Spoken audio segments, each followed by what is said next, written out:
الحمد لله الذي بيده الملك بين الكاف والنون।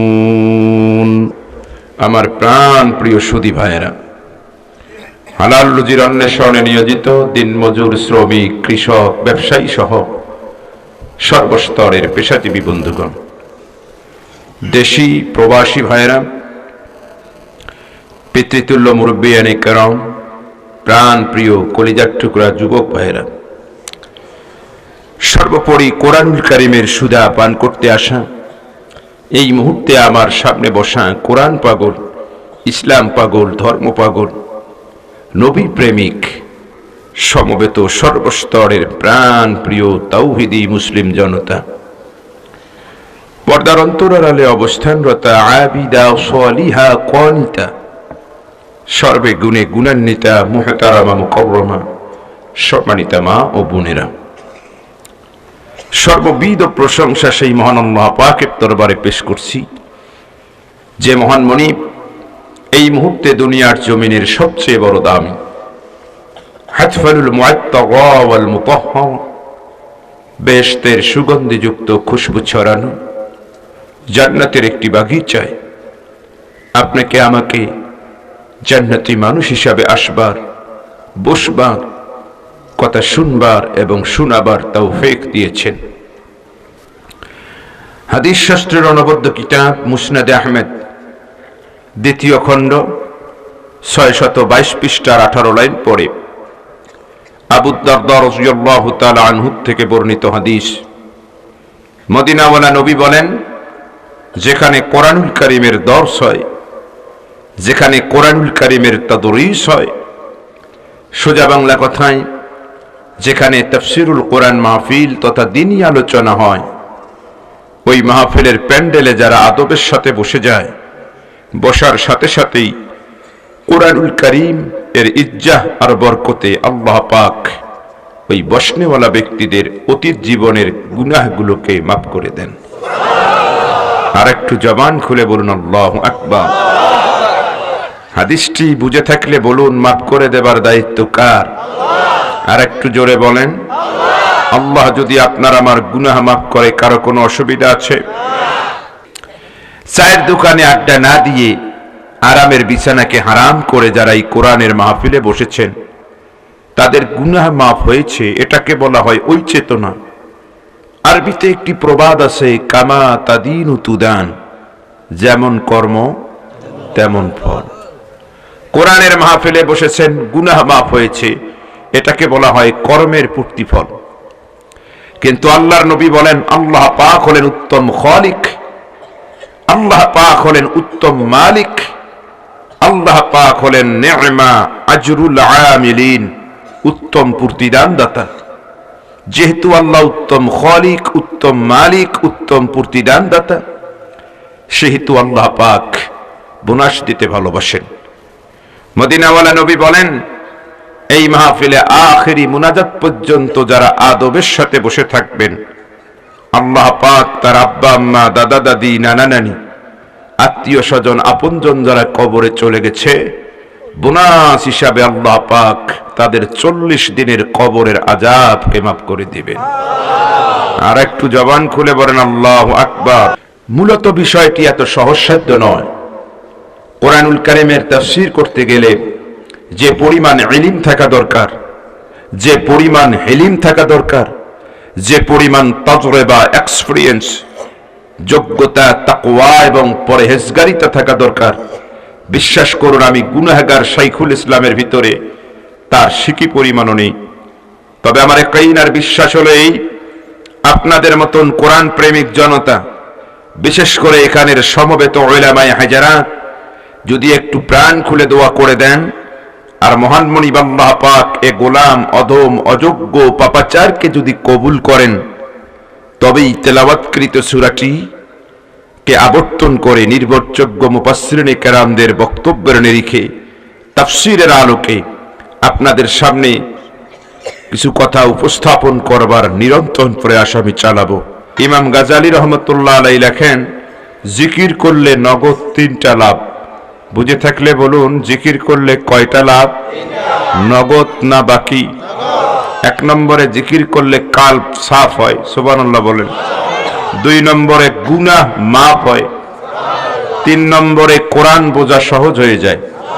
আল্লাহর নবী বোনাস একটি হাদিস বলেছেন, যারা জিকিরের মাধ্যমে জিহ্বাকে পেরেশানিতে রাখে, জিহ্বাকে ভিজায়া রাখে, এই লোকগুলো মউতের সময় কলেমা নসিব হবে, আখেরাতে হাসতে হাসতে আল্লাহর জান্নাত চলে যাবে। তাহলে বলেন, এই জিকিরের পাওয়ার কম না বেশি?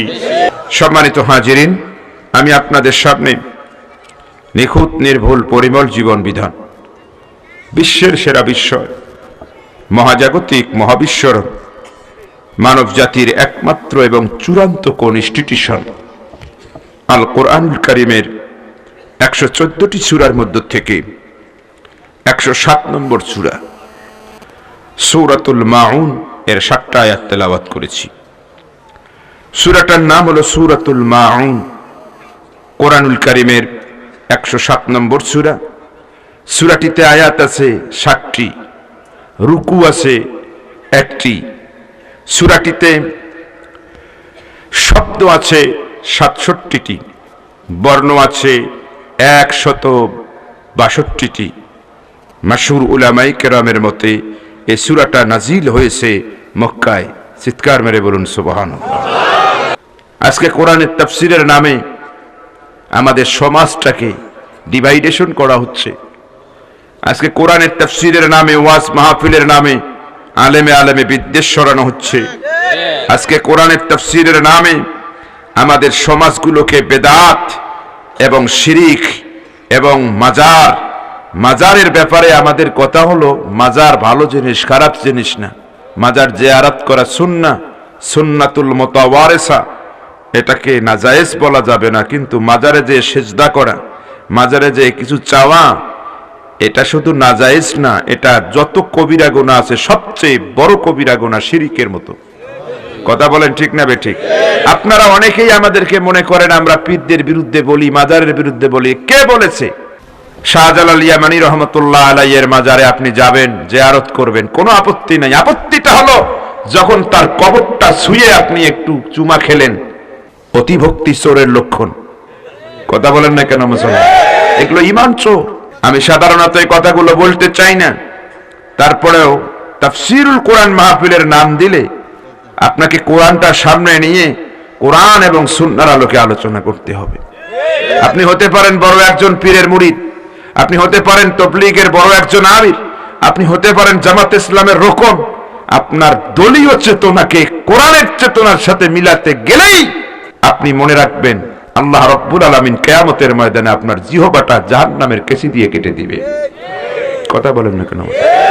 কোরআনের তাফসীর হবে কোরআনের মতো করে। এ আমার দলের বিরুদ্ধে যায়, আর আমার পীরের বিরুদ্ধে যায়, এমনকি আমার জন্মদাতা বাবার বিরুদ্ধে গেলেও কথা বলতে হবে। এটাই তাফসীর। মুসলমান ভাইরা আমার, যে কোনো সূরা বা আয়াতের তাফসীর করতে গেলে শানে নজুল বলতে হবে। আসলে তাফসীর হয় না কি ফাঁকতালি দেয় বক্তা, কেমনে বুঝবেন? এত বছর থেকে তাফসীর শোনেন, যে বক্তা আসলে কি করতে চায়, সে তাফসীর করছে নাকি ফাঁকিবাজি করছে, বুঝবেন কেমনে? যে সূরা বা যে আয়াত তেলাওয়াত করবে সেই সূরার শানে নজুল মাস্ট বি বলতে হবে আপনাকে। বলে ওই যে শানে নজুল কি জিনিস, সেটা খায় না মাথায় দেয়।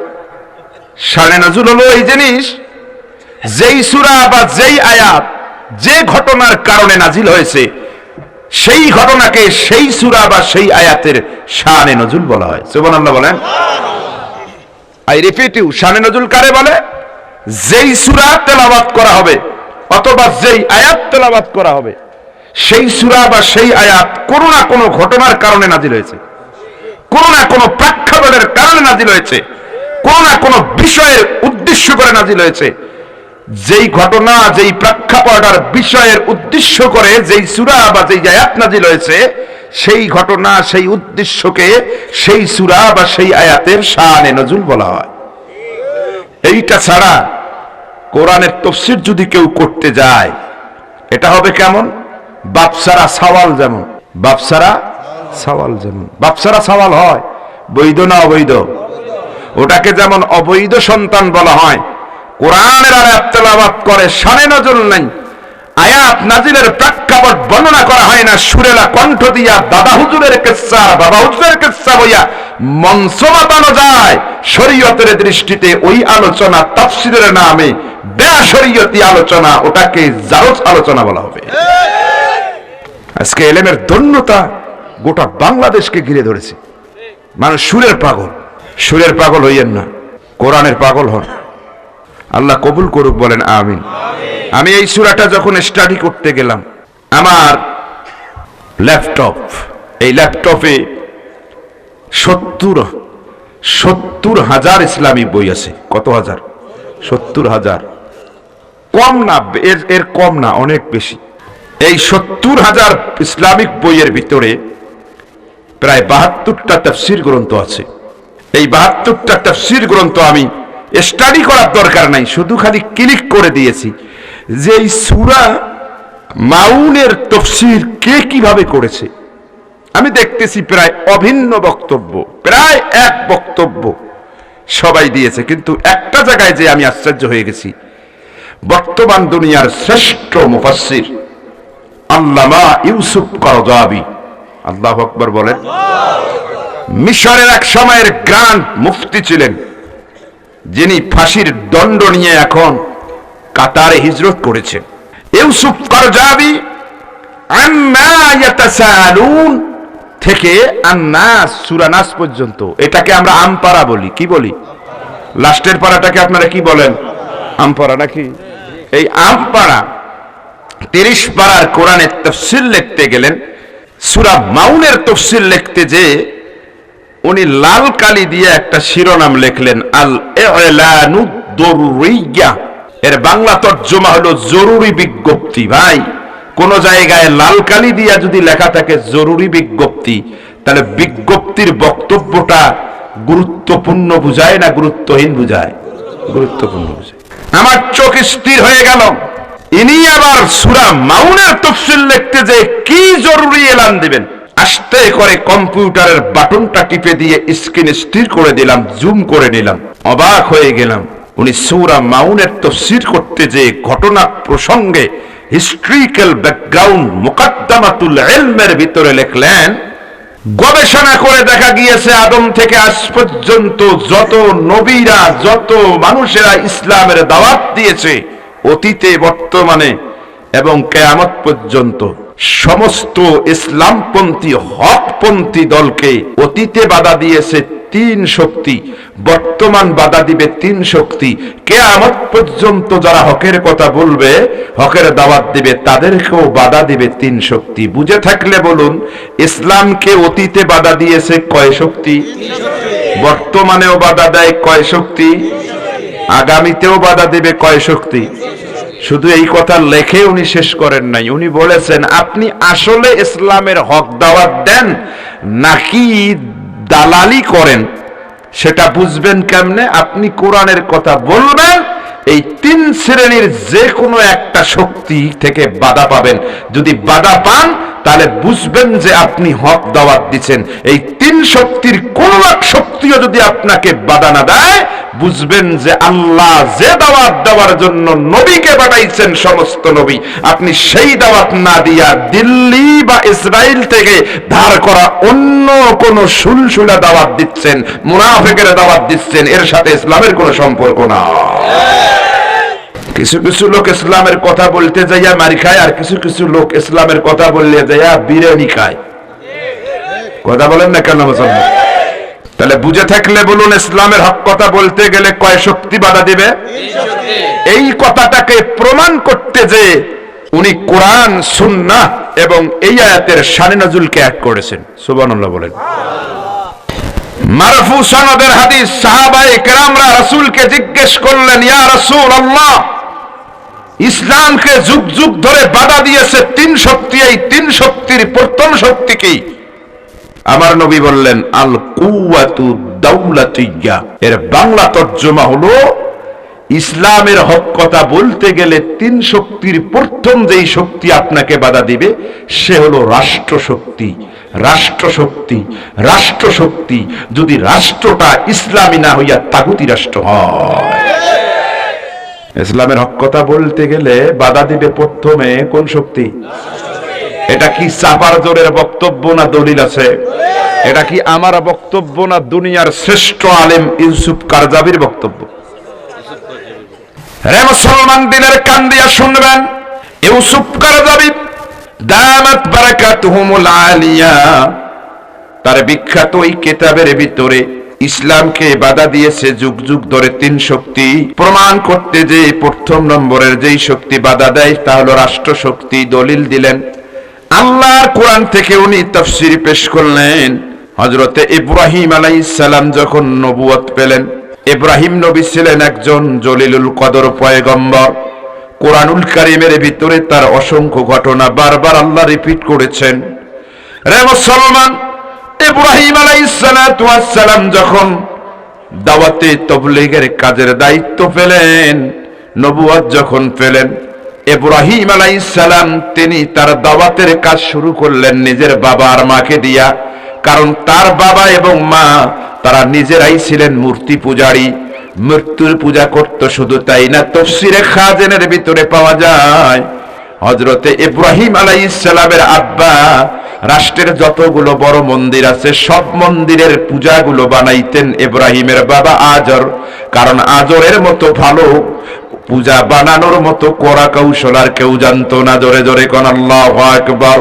রে মুসলমান, আল্লাহর নবী ইব্রাহিম আলাইহিস সালাম নিজের বাবাকে দিয়া দাওয়াত শুরু করলেন। একটা কথা বলে যায়, পৃথিবীতে যত নবী এসেছেন যখন এই দাওয়াত তাবলীগের কাজ তাদের ঘাড়ের উপরে আল্লাহ চাপিয়ে দিয়েছিলেন, তখন তারা দাওয়াত দেওয়া শুরু করেছিলেন নিজের বাড়ির থেকে। নিজের বাড়ি ঠিক না রাখলে, নিজে ঠিক না রাখলে অন্য জায়গায় দাওয়াত দেওয়া যায় না। আমার নবীকে আল্লাহ বলছেন ওয়ানজির আশিরাতাকাল আকরাবিন। নবী, দাওয়াত আপনি দেন আপনার বাড়ির থেকে, আপনার নিজের থেকে। আপনি আপনার ছেলে স্ট্যান্ডিং পজিশনে কুমিল্লা কলেজে যাইয়া দাঁড়ায়া পেশাব করে, মেয়েটা বোরকা ছাড়া মার্কেটে যায়, বউ নামাজের ধার ধারে না, আর আপনি গেছেন চিল্লায়। কে বলেছে আপনাকে এই চিল্লা দিতে? একটা আয়াত দেখান, একটা আয়াত দেখান। আপনি নিজে ঠিক নাই, পৃথিবীর কোন নবী দাওয়াত শুরু করেছেন নিজের বাড়ির থেকে। এজন্য আল্লাহ আরো অন্য আয়াতে বলছেন কু আনফুসাকুম ওয়া আহলিকুম নারা, নিজে বাঁচো তারপরে আহল আহলিয়াদেরকে, তারপরে যাও ওইদিকে। তো মেরে দোস্ত আর বুজুর্গ, আল্লাহর হুকুম মানা, নবীর তরিকায় চলা, দুনিয়াও শান্তি আখিরাতেও শান্তি। তুমি আগে ঠিক হও, তোমার বাড়ি আগে ঠিক করো মিয়া। তোমার ছেলে তাগুতের রাজনীতি করে আর তুমি বড় পাগড়িধারী হয়ে গেছো, তসবিহধারী হয়ে গিয়েছো। এই স্পিরিট আল্লাহ পাক কোন নবীকে দেন নাই। অতএব তোমার দাওয়াত বাতিল, এ দাওয়াতের সাথে ইসলামের কোনো সম্পর্ক নেই। এটা তো কমন সেন্সও বলে, নাকি বলেন ভাই? এটা কমন সেন্সও বলে। ইব্রাহিম আলাইহিস সালাম নিজের বাড়ি থেকে দাওয়াত দেওয়া শুরু করলেন। কষ্ট লাগতেছে নাকি? মনোযোগ দিয়ে শুনে। ইব্রাহিম আলাইহিস সালাম নিজের দাওয়াত দেওয়া শুরু করলেন নিজের বাবাকে। বাবা, মূর্তি ছেড়ে দাও। কয়ে বেটা, তুমি বাবা না আমি বাবা? বলে আপনি বাবা। তুমি বেশি বোঝো না আমি বেশি বুঝি? না, আপনি বেশি বোঝেন। তো একটা কথা বলবে না, চুপ করো। বাপ যখন ধমক দিছে, নবীরা খুব আদবওয়ালা ছিলেন, সুবহানাল্লাহ বলেন। শুধু ইব্রাহিম নবী না, সব নবী আদবওয়ালা। ইব্রাহিম আলাইহিস সালাম তার দায়িত্ব পালন করছে। এখন মানছে না মানছে বাবার ব্যাপার, কিন্তু দায়িত্বটা ইব্রাহিম পালন করেছে কিনা বলেন? ইব্রাহিম আলাইহিস সালাম যখন দায়িত্ব পালন করছে, বাবা যখন মানে না, ইব্রাহিম বলেছে আবার দায়িত্ব শেষ। ইব্রাহিম চলে ইব্রাহিমের মতো, তার বাবা চলে তার বাবার মতো। বাৎসরিক মেলার আয়োজন হয়ে গেছে। কি মেলা? আমাদের দেশে বাৎসরিক মেলা আছে না নাই? এসো হে বৈশাখ, এসো এসো। সারা বছর খাইলো চাইনিজ আর একদিন পান্তা খায়। আমাদের দেশের মানুষের সাথে কি নির্মম পরিহাস তারা করে, কি ঠাট্টাটাই না করে। তোর এত পান্তা খাওয়ার শখ, সারা বছর খা। আরে কথা বলেন না কেন? শুনে রাখেন, জেনে রাখেন, এই পৃথিবীতে সর্বপ্রথম মেলার আবিষ্কার করেছে ইবলিস। বাঁশিটা সর্বপ্রথম সুর দিছে ওই ইবলিস। বেদায়া এবং নেহায়া গ্রন্থ খুলে দেখেন। এই জন্য ভাই, মেলার মধ্যে বান্দরামি, ফাজলামি, নষ্টামি ছাড়া ভালো কিছু পাওয়া যায় না। আরে কথা কয় না কেন? বাণিজ্য মেলার নাম দিয়েছে, বাণিজ্য মেলার নাম বাণিজ্য না করে নারীদেরকে দেখানো হচ্ছে। কথা বলেন না, মানে বাণিজ্যটা যেন নারীদের শরীরকে দেখান। মেলা আসলে ভালো জিনিস নয়, কারণ এটার আবিষ্কারক কে? শয়তান। আমার দিকে তাকান তো, মেলার আয়োজন হয়েছে, ইব্রাহিমের বাবা ইব্রাহিমকে এসে বলে, বেটা তুমি যে আমাদের পূজাদেরকে গালি দাও, উলট পালট কথা বলো, আসো একটু, আসো আসো আমাদের মেলায় একটু, তোমাকে আসো, তুমি এসে দেখো আমাদের মেলায় কত সুন্দর করে আমাদের মূর্তি সাজিয়ে রাখা হয়েছে, কি পরিমাণ ড্যান্স দেওয়া হয়, কি পরিমাণ খাবার দেওয়া হয়, কত বিনোদন। তুমি যদি এগুলো দেখো, আমাদের পূর্বকে অন্তত গালি দিবা না, বরং তুমি তোমার ধর্ম বাদ দিয়ে আমাদের ধর্মে আসবা। বাপ হইয়া ছেলেকে মেলায় আমন্ত্রণ করেছে। ইব্রাহিম আলাইহিস সালাম কিং কর্তব্যে বেমুর হয়ে গেছে। ডাইরেক্ট যদি বলতেন না আমি যাব না, তাহলে এটা বেয়াদবি হতো কিনা? আরে কথা বলেন না কেন? ইব্রাহিম আলাইহিস সালাতু ওয়াস সালাম ডাইরেক্ট না বলেন নাই, এমন একটা আদব আচরণ করেছেন, আল্লাহ পাকের এত পছন্দ হয়ে গেল। আমার আল্লাহ দৃশ্যটা কোরআনুল কারীমের ভিতরে সুন্দর করে রেকর্ড করে দিলেন। আল্লাহ রাব্বুল আলামিন কোরআনুল কারীমের মধ্যে বলেন, ফানাযারা নাজারাতাম ফিন নুজুমি ফাকালা ইন্নী সাকীম। ইব্রাহিম আলাইহিস সালাম যখন পিতা থেকে মেলার দিকে আমন্ত্রণ করলেন, ইব্রাহিম আলাইহিস সালাম ডাইরেক্ট না বললে বেয়াদবি হয়। এই জন্য ইব্রাহিম আলাইহিস সালাম আস্তে করে আসমানের দিকে তাকালেন, নির্দিষ্ট কয়েকটা তারার দিকে তাকালেন, তারপরে মাথাটা নিচু করে মাথা চুলকায়া তার বাবাকে বললেন, ইন্নী সাকিম, বাবা গো আমি অসুস্থ। আয়াতের মধ্যে দুইটা প্রশ্ন। এক নম্বরের প্রশ্ন, ইব্রাহিম কেন আসমানের দিকে তাকালেন? দুই নম্বরের প্রশ্ন, ইব্রাহিম আলাইহিস সালাম আসলে অসুস্থ ছিলেন না, তারপরেও তিনি বাবাকে বললেন আমি অসুস্থ। আপনি আমি রহিমউদ্দিন কলিমউদ্দিন মার্কা মানুষ, ঈমান দুর্বল, টাকা পয়সা যারা পায় অথবা জীবন বাঁচার তাগিদে মিথ্যা কথা দুই একটা বলি, আমাদের জন্য শোভা পায়। ইব্রাহিম তো কোন সলিমউদ্দিন কলিমউদ্দিন ছিলেন না, সে তো একজন নবী ছিলেন। অসুস্থ না হওয়ার পরেও মিথ্যা কথাটা কেন বললেন? জবাব প্রশ্ন আছে না নাই? আয়াতের মধ্যে কয়টা প্রশ্ন বলেন তো ভাই? সবাইকে কথা বলতে হবে। কয়টা? দুইটা প্রশ্ন। কথা কি আমার বুঝতে আপনাদের কষ্ট হয়নি? তাহলে একটু জবাব দিবেন। জবাব যত ভালো দিবেন, এখান থেকে তাফসীরটা ভালো বুঝবেন। কষ্ট লাগতেছে? রাষ্ট্র শক্তি যে ইসলামকে বাধা দেয়, তা আমি কোরআন দিয়ে প্রমাণ দিচ্ছি। সেটা আমার বক্তব্য নয়, ইউসুফ কারজাবি থেকে আপনাকে রিলি করে আমি শোনাচ্ছি। এখানে যারা বসেছেন, দাওরা পাশের ছাত্রদের যে মর্যাদা, টাইটেল পাস হুজুরের যে মর্যাদা, কোরআনের মাহফিলে বসার কারণে একসাথে যে আল্লাহ ওই মর্যাদা আপনাদেরকে দান করে দিয়েছে। তাফসীর বলা হয় প্যাচ লাগায়া দিবেন, প্যাচ খুলে দিবেন। এখানে প্যাচ লাগছে কয়টা? কথা বলেন। একটা হলো আসমানের দিকে তাকালেন কেন? দুই নম্বরে অসুস্থ না, তারপরে কয় আমি অসুস্থ। মিথ্যা কথাটা বললেন কেন? দুইটা প্রশ্নের জবাব অনেক ভাবে দেওয়া হয়েছে তাফসীরে, তবে আমি দুইটা বিখ্যাত কথা বলি। এক নম্বরে ছেলে মাস্টার্স পাস করেছে, চাকরিও হয়েছে। বাবা আপনাদের গৌরীপুর বাজারে যাচ্ছে, হঠাৎ করে একটা মেয়ে ছাতা মাথায় দিয়ে আসতেছে, ওই বুড়াকে দেখে সালাম দিয়েছে। বুড়া দেখিয়ে কয়, মা তুমি বাসা কোথায় তোমার? বলে আমি অমুক হাজির মেয়ে। তুমি এদিকে কেন? বলে আমার এই প্রাইমারিতে চাকরি হয়েছে, নতুন জয়েন করেছি। বাবার মনে এমন ধরান ধরছে, যা আমার ছেলেটাও তো চাকরি করে, এরকম একটা মেয়ে আমি চাই বউ বানাবো। মোটামুটি পাকা সিদ্ধান্ত নিয়া বাবা ছেলেকে এসে বলতেছে, এই বেটা শোন, অমুক হাজির মেয়ে দেখতে খুব সুন্দর, প্রাইমারিতে চাকরি করে, আমি আর তোকে একাই রাখবো না, আগামী জুমাবার তোমার ওর সাথে বিয়া দেব, তোমার অভিমত কি বলো? বাবা কোনো ছেলের সাথে কথা নাই, বার্তা নাই, পরামর্শ নাই, হঠাৎ করে এসে এমন প্রশ্ন দিছে, এমন প্রশ্ন দিছে। ছেলে এখন কি বলে? কিং কর্তব্যে বেমুর হইছে। আকস্মাৎ যদি কোনো প্রশ্ন এসে যায়, মানুষ তখন কিং কর্তব্য বেমির হলে পড়ে আসমানের দিকে তাকায়, মাথাটা চুলকিয়ে কয়, যা করার আপনি করেন। মানুষের একটা অভ্যাস হলো, এমন কিছু জিনিস হঠাৎ যদি আসে প্রশ্ন, যে প্রশ্নটার জবাব কি দিবে, কিং কর্তব্য বেমির হলে মানুষের ন্যাচারালি অবস্থা হলো আসমানের দিকে তাকাইয়া মাথাটা নিচু করে বলে, আপনার যা ইচ্ছে তাই করেন। কথা বলেন ঠিক না বেঠিক?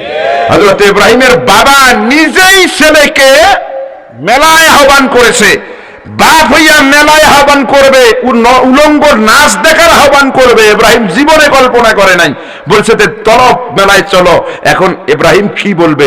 এই জন্য মানবিক কারণে ইব্রাহিম আস্তে করে আসমানের দিকে তাকাইছেন, মাথাটা নিচু করে বলেছেন, আব্বা আমি অসুস্থ। সুবহানাল্লাহ বলেন। বলে নাই যে আমি যাব না। বলে হুজুর অসুস্থ তো ছিলেন না, কেন অসুস্থ বললেন? এর 2 নম্বরের তাফসীরে ব্যাখ্যায় বলা হয়েছে অসুস্থতা 2 প্রকার। চিকিৎসা বিজ্ঞানে অসুস্থতা কয় প্রকার বলেন? 2 প্রকার। যেমন এই মহসিন ভাইয়ের সাথে অনেকদিন পরে দেখা সালাম হলো, ভাই কেমন আছেন? আলহামদুলিল্লাহ ভালো আছি, তবে ভাই ডায়াবেটিসটা বাড়ি গেছে, হার্টেও প্রবলেম, নিঃশ্বাস প্রশ্বাসেরও সমস্যা। আচ্ছা প্রথমে আলহামদুলিল্লাহ বলছে, এটা ইমানের কারণে বলছে, পরে যে প্রবলেমের কথাগুলো বলছে, বলেন তো উনি সুস্থ না অসুস্থ? অসুস্থ না? এটা শারীরিক অসুস্থতা। আমি দোয়া করি আর না করি, আরেক মাহফিলে 2 মাস পরে দেখা, মহসিন ভাই কেমন আছেন? কয় আলহামদুলিল্লাহ হুজুর ভালো আছি ভাই, দোয়া করছেন, মোটামুটি সুস্থ। আরে আমার ডায়াবেটিস ভালো নাই, আমার এরকম হার্টের সমস্যাও নাই, আমার এরকম করে আর মাথা ব্যথাটাও নাই, তবে একটা সমস্যা। বলে কি সমস্যা? কয় আমি বউ বেটিরে নিয়া, স্ত্রী পরিজন নিয়া রাতের বেলা ঘুমাইতে পারি না। কেন? বলে আমরা নাকি জঙ্গি, আমরা নাকি দেশ বিরোধী, দেশের উন্নয়নকে বাধা প্রদানকারী। 20টা কেস ভাই, বাড়িতে ঘুমাইতে পারি না, মসজিদের বারান্দায় ঘুমাই, যদি একটু বড় লাইটের আলো দেখি মনে করছি পুলিশ, বারান্দা সারি মারি দৌড়, ঘুম নাই ঘুম নাই। ভাই এবার বলেন, আমার মহসিন ভাই শারীরিক ভাবে সুস্থ আছে, কিন্তু যে প্রবলেমের কথা বলছে মনের মধ্যে কি সুস্থতা আছে? কথা বলেন। এটাও এক প্রকারের অসুস্থতা, নাম হলো মানসিক অসুস্থতা। তাহলে কয় প্রকারের অসুস্থতা পাওয়া যায়? 2 প্রকারের অসুস্থতা। আর আরবি ডিকশনারি খুলে দেখবেন, অসুস্থতা বোঝাইতে যে 2টা মাশহুর শব্দ পাওয়া যায়। একটা হলো মারিজুন, কেউ যদি বলে ইন্নি মারিজুন মানে আমি অসুস্থ, আবার কেউ যদি বলে ইন্নি সাকিমুন, সাকিম মানে অসুস্থ, আমি অসুস্থ। পার্থক্য হলো মারিজুন বললে শারীরিক অসুস্থতা বোঝায়, আর সাকিম বললে মানসিক অসুস্থতা বোঝায়। ইব্রাহিম আলাইহিস সালাম এখানে বলে না ইন্নি মারিজ, উনি বলেছেন ইন্নি সাকিম মানে মানসিক অসুস্থ। কেমনে মানসিক অসুস্থতা? ইব্রাহিম বুঝাইতে চায়, আব্বা তোমাদের মতো ব্যাককল জাতি আমি দেখি নাই, তোমরা নিজেরাই মাটি দিয়া এরকম সরস্বতী, ভগবতী, দুর্গা কত কিছু বানাইলা, রং চং করে তোমরাই নাম দিলা, নিজেরাই মাটি দিয়া বানাইয়া, নিজেরাই রং দিয়া নাম দিয়া, পশ্চাৎ পদের ভিতরে বাঁশ ঢুকাইয়া দিয়া খাড়া করে রাখিয়া তোমরাই হরে রাম কৃষ্ণ বলে কিরকম করে পূজা করলা। আবার কিছুদিন পরে গঙ্গার জলে তোমরাই তাদেরকে ভাসাইয়া দিয়া চোখের পানি ছেড়ে দিয়া কাঁদলা, তোমরাই বানাইলা, তোমরাই পূজা করলা, তোমরাই এরকম করে গঙ্গার জলে ভাসাইয়া দিয়া তোমরাই কাঁদলা। তোমাদের মতন ব্যাককল জাতিকে কেমনে আমি হেদায়েতের পথ দেখাবো? এই রকম চিন্তা করতে করতে আমি শারীরিক দিক দিয়া ফিট থাকলেও মানসিক দিক দিয়া বড় অসুস্থ হয়ে পড়েছি। চিৎকার মেরে বলবেন না আল্লাহু আকবার। তাহলে ইব্রাহিম নবী কি মিথ্যা বলেছিলেন? বলেন নাই। উনি বুঝাইতে চায়, আব্বা আপনাদের মতন ব্যাককল দেখি, আপনারাই নাম দেন, আপনারাই পূজা করেন। আচ্ছা বলেন, বাপ যত বড় খারাপ হোক, ছেলে যদি কয় অসুস্থ, বাপের মন গলে যাবে কিনা? আরে কথা বলেন যুবকেরা, একটু কথা বলো, মন গলবে না? কোন জায়গায় আসলাম আজকে? কথা বলে না কেন মাসিন ভাই? গান শুনতে চান? গানের বক্তাদের যাতে কবর হয়, দাদা হুজুরের কিসসা, বাবা হুজুরের কিসসা দিয়া জাতিকে ধ্বংস যারা করেছে তাদের যাতে কবর হয়, এই জন্য আমরা মঞ্চে এখনো আছি। জান এক ফোঁটা রক্ত থাকা অবস্থায় থাকবো ইনশাআল্লাহ। বাপ যত খারাপ হোক, ছেলে যদি কয় আমি অসুস্থ, বাবার মন গলবে কিনা? ইব্রাহিমের আব্বার মন গলে গেছে, আর মনে মনে ভাবে ভালোই হয়েছে, এই ইব্রাহিমকে নিয়ে যাইয়া মেলায় যদি আবার কোন যন্ত্রণা যে করে, কোন পাশ দিয়া কোন মূর্তিকে যে থাপড়ায়া ফেলে দেয়। কথা কনেন না কেন? মনে মনে খুব খুশি, কয় না বাবা যাও যাও যাও যাও, বাড়িতে যাইয়া একটু রেস্ট নাও।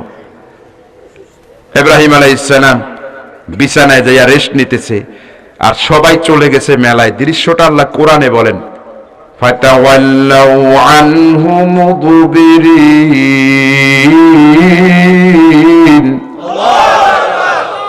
ফাতাওয়াল্লাউ দাও, ইয়ানি কওম ইব্রাহিম, ইব্রাহিমের কওমের লোকেরা সবাই ইব্রাহিমকে রেখে আনহু হুজমিরের মারজা ইব্রাহিমকে রেখে তারা চলে গেল মেলায়। এই আয়াতের ব্যাখ্যায় শাইখ জাদার মুসান্নিফ লেখেন, আসলে মূলত সবাই চলে গেল, ইব্রাহিমের সাথে এক বুড়ি ছিল যার হাত পা ভালো ছিল না, প্রতিবন্ধী অটিস্টিক, চোখে ভালো দেখতো না। এই বুড়িটা শারীরিকভাবে অক্ষম হওয়ার কারণে বুড়ি আর ইব্রাহিম গ্রামে রয়ে গেলেন, বাড়িতে রয়ে গেলেন।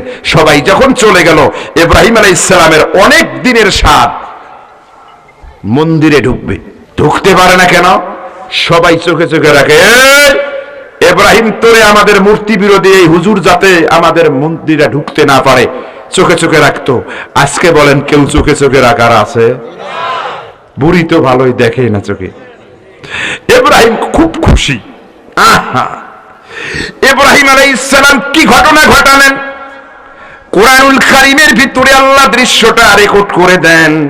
ফারাগা ইলা আলিহাতিহিম فقال ألا تأكلون ما لكم لا تنطقون।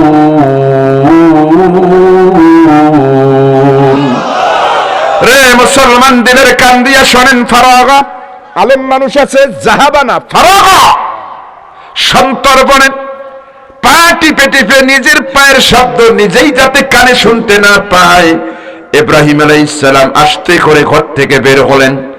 বের হইয়া ইলা আলিহাতিহিম, তাদের কওমের প্রভুর ঘরে গেলেন, পূজার ঘরে গেলেন। যাইয়া দেখেন তাদের পূজার সামনে, তার কওমের পূজার সামনে অনেকগুলো এরকম করে ডিম দেওয়া, এরকম দুধ দেওয়া, আস্ত একটা খাসি, আস্ত একটা পাটা, ওই পাটাকে এরকম করে সিলাইয়া, বলি দিয়া সিলাইয়া এরকম সামনে দেওয়া। ইব্রাহিম দেখে রুবামা সাআতান, প্রায় 2 ঘন্টা হইয়া যায়, একটুকু কেউ খায় নাই, স্পর্শও করে নাই। ইব্রাহিম যাইয়া তার বাবার প্রভুদের সামনে দাঁড়াইয়া কয়, আলা তাকুলুন, রে আমার কওমের প্রভুরা, আলা তাকুলুন, তোমাদের কি হয়েছে, তোমরা খাও না কেন? ডায়াবেটিসের সমস্যা, লবণ বেশি হয়েছে, চিনি বেশি হয়েছে নাকি? কি সমস্যা, ঝাল বেশি হয়েছে নাকি? খাও না কেন, খাও না কেন? একজনও কথা বলে না, কথা বলার সমর্থ তো তাদের নাই। রে মুসলমান, ইব্রাহিম বারবার জিজ্ঞেস করে, খাও না কেন? ওরা কেন খায় না? জবাবও যখন দেয় না, ইব্রাহিম কয়, আলা তাকুলুন মা লাকুম লা তানতিকুন, খাও না তো খাও না, কথা বলো না কেন? জোরে জোরে কোন সুবহানাল্লাহ। ভাই, আপনি বাড়িতে যাইয়া দেখেন, যে কাজটা আপনার পছন্দ না সেই কাজটা বউ করছে, মেজাজ কি ঠিক আছে না গরম হয়েছে? পায়ের রক্ত মাথায় উঠবে না? বলবেন, বউ তোমাকে আমি বারবার ওয়ার্নিং দিছি, এই কাজটা আমার পছন্দ না, করছো কেন?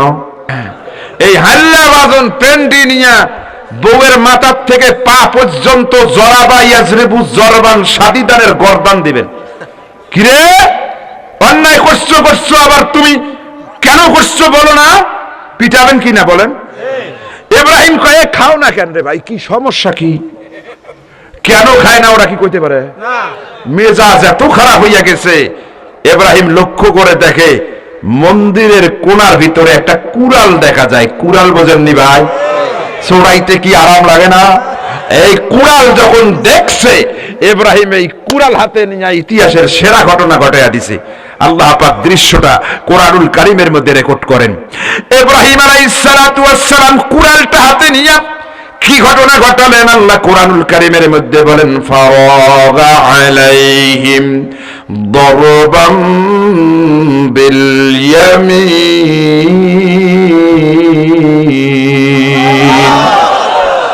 ও আল্লাহর বান্দারা, কিতাব কোরআন স্পষ্ট ঘটনা রেকর্ড করে দেয়। ইব্রাহিম আলাইহিস সালাম হাতে কোরআন নিয়ে বিসমিল্লাহ বলে ছোট পূর্বটার কল্লার মধ্যে আঘাত করেছেন, কল্লা ছিঁড়ে গেছে। তারপরে একটার হাতে আঘাত করেছেন, হাত ভেঙে গেছে, আর একটার পায়ে আঘাত করেছেন, পা ভেঙে গেছে, কিন্তু একটাও ইস আর আহ করে না। ইব্রাহিম চিন্তা করে, এত মারি, কোনো শব্দ নাই, মারি বুঝি কম হয়। এবার আরো জোরে মারা শুরু করে দিল। মারতে মারতে দিয়েই সবগুলোকে যখন মেরে একেবারে হঠাৎ করে ইব্রাহিমের নজর পড়ে গেল সবচেয়ে বড় মূর্তি, 11টা হাত, জিহ্বা বের করে আছে সিংহের উপরে। ইব্রাহিম কয় সবচেয়ে বড় নারুন্দের গোড়া হলো এইটাই সবচেয়ে বড় অপরাধী, এইটাইকে আগে মারা দরকার ছিল। যখন ইব্রাহিম সর্বশেষ আক্রমণ ওই বড় পূর্বটাকে করবেন, আল্লাহ ডাক দিয়া কয় ইব্রাহিম যা করেছে এতক্ষণ বাধা দেই নাই, তোমার মনের ঝাল মিটেছো, মিটে ফেলো। খবরদার ইব্রাহিম বড় পূর্বটাকে মারবা না, বিপদ আরো বেশি হবে।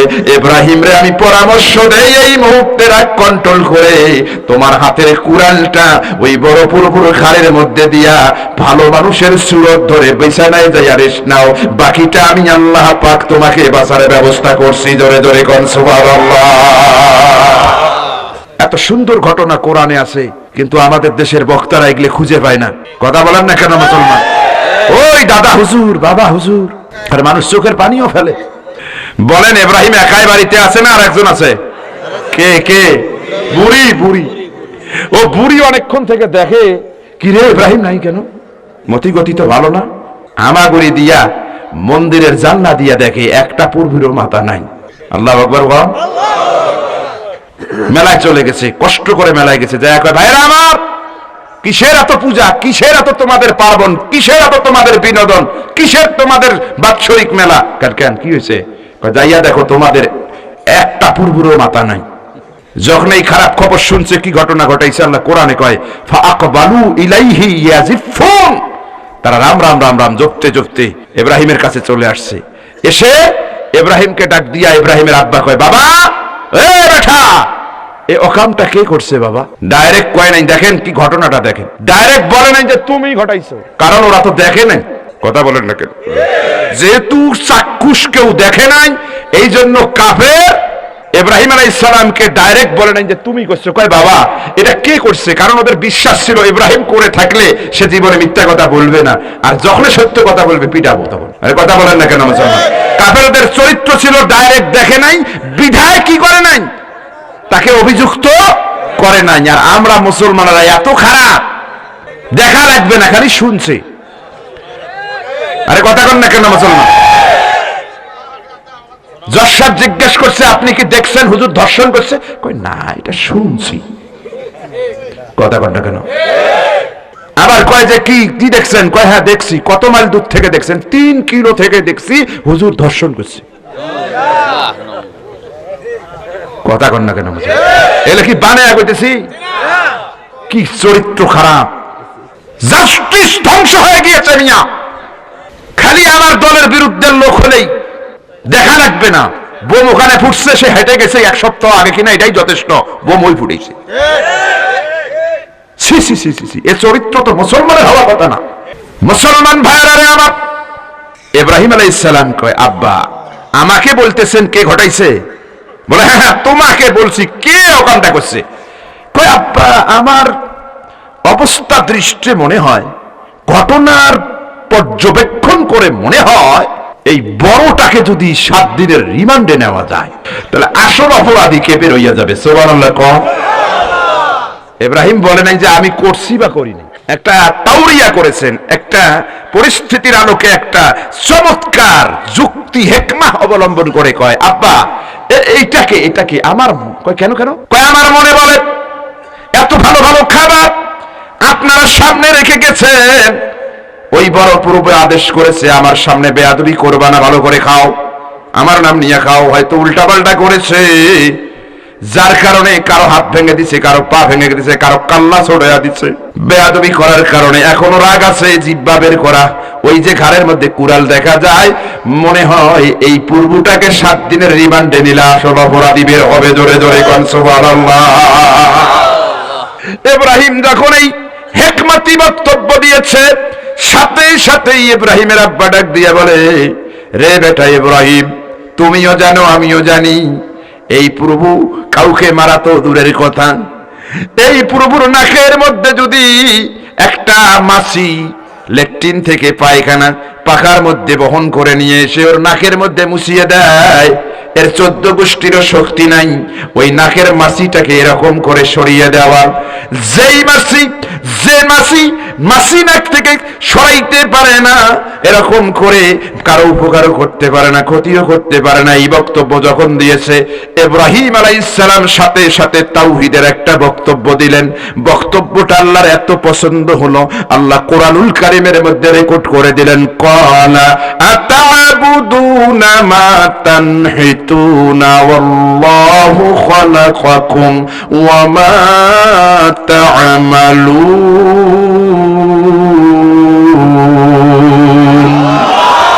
ইব্রাহিম আলাইহিস সালাম তাওহীদের বক্তব্য দিয়া বলে, আব্বা ও আমার কওমের লোকেরা, তোমাদের যেই পূর্ব নিজের মশা মাছি খাদাইতে পারে না, কারো উপকারও করতে পারে না, কারো ক্ষতিও করতে পারে না, তোমরা সেই আল্লাহরে বাদ দিয়া এই অলি কষার প্রভুর কেন পূজা করো? যে আল্লাহ তোমাদেরকে সৃষ্টি করেছেন এবং তোমাদের সমস্ত কার্যগুলো যিনি নিয়ন্ত্রণ করেন, সেই মহান সত্তাকে বাদ দিয়া এরকম অকর্মণ্য অলিক সত্যের অলিক বস্তুর কেন পূজা করো? যখন এই কথা বলেছে যুক্তি দিয়া, কওমের লোকেরা লাজবাব হইয়া গেছে। দেখবেন মানুষ যখন যুক্তিতে পারে না, তখন তারা ক্ষমতার প্রয়োগ করে। ভাইজান, ইব্রাহিমের কওমের লোকেরা যখন ইব্রাহিমের কাছে যুক্তিতে পারে নাই, তখন তারা ক্ষমতার প্রয়োগটা করলো। ওই সময়ে নমরুদ লানাতুল্লাহি আলাইহি ছিল দেশের প্রধানমন্ত্রী, তার কোটের ভিতরে কেস ঢুকিয়ে দেওয়া হলো, ইব্রাহিমকে গ্রেফতার করা হলো। যেই মামলার ধারাটা ছিল ধর্মীয় অনুভূতিতে আঘাত, ইব্রাহিম ছিল ধর্মের প্রচারক, তাকে গ্রেফতার করা হলো রাষ্ট্র দিয়া। যেই মামলা সেটা হলো ধর্মীয় অনুভূতিতে আঘাতের মামলা। ধর্মের প্রচারককে ধর্মীয় অনুভূতির আঘাতের মামলায় গ্রেফতার করার ইতিহাস শুধু এখন না, তখন থেকে চলে এসেছে। মিলিয়ে নিবেন ভাই, সব মিলে। কোরআনটা হলো একটা আয়না, আয়নার সামনে দাঁড়ালে সব দেখা যায় কিনা। কোরআনের হক কথা যখন বলবেন, অতীত বর্তমান ভবিষ্যতের সব চিত্র এখানে চলে আসবে। ইব্রাহিমকে যখন গ্রেফতার করে 3 জন বিচারপতি তার বিরুদ্ধে রায় দিয়েছে। বলেন কয়জন? 3 জন। ফরমায়েশি রায় দিয়ে দিল। কি রায়? আল্লাহ কোরআনে রেকর্ড করেন, قالوا ابنوا له بنيانا فألقوه في الجحيم।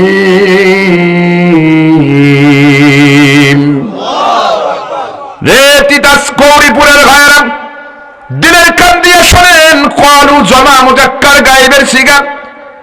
শাইখ জাদার মুসান্নিফ 3 জন বিচারপতির নাম লিখেছেন, একযোগে রায় দিয়া দিল ইব্রাহিম ধর্মের ব্যাপারে বাড়াবাড়ি করেছে, অতএব তার রায় হলো উবনু লাহু বুনিয়ানান, তোমরা একটা চরকি বানাও, তোমরা এরকম একটা মঞ্চ বানাও। মঞ্চ বানার পরে মঞ্চের উপরে ইব্রাহিমকে দাও, তারপরে রশি টান দিয়া দিয়া ফালকুহু ফিল জাহিম, আগুনের মধ্যে ফেলিয়া দাও। আমার দিকে তাকান, প্রশ্ন করতে পারেন যে হুজুর, ইব্রাহিমকে তো ডাইরেক্ট আগুনে ফেলে দেওয়া যায়, তো কেন চরকি বানা লাগবে, কেন রশি ধরে টান মারা লাগবে? কারণটা কি?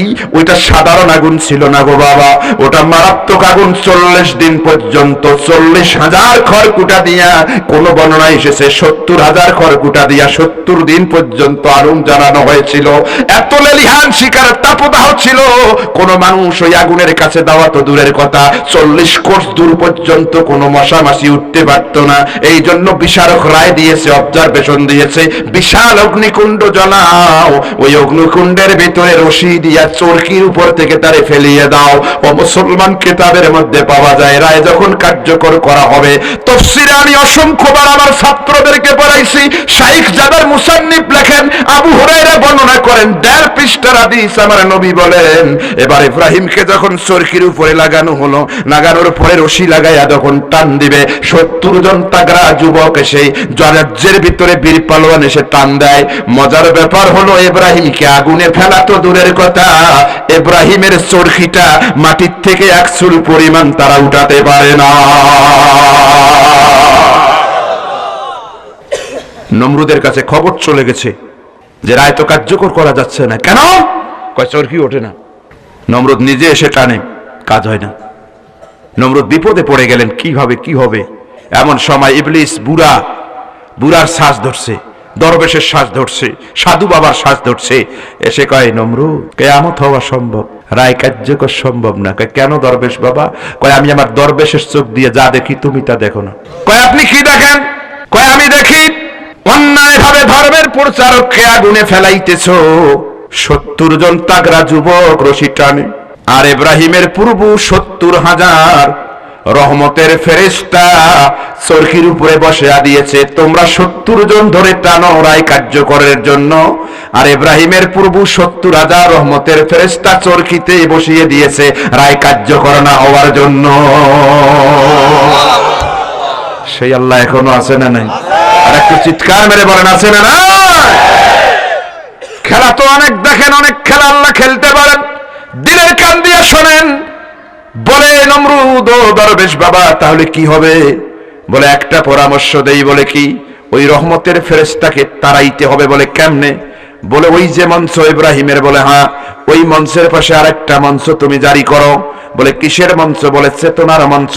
ওই মঞ্চের ভিতরে তোমার রাজ্যের ভিতর থেকে যতগুলো কাঞ্জাখোর, ডাইলখোর, যত চরিত্রহীন যত যুবক আছে, ওই যুবকগুলোকে ওই জায়গায় জড়ো করো।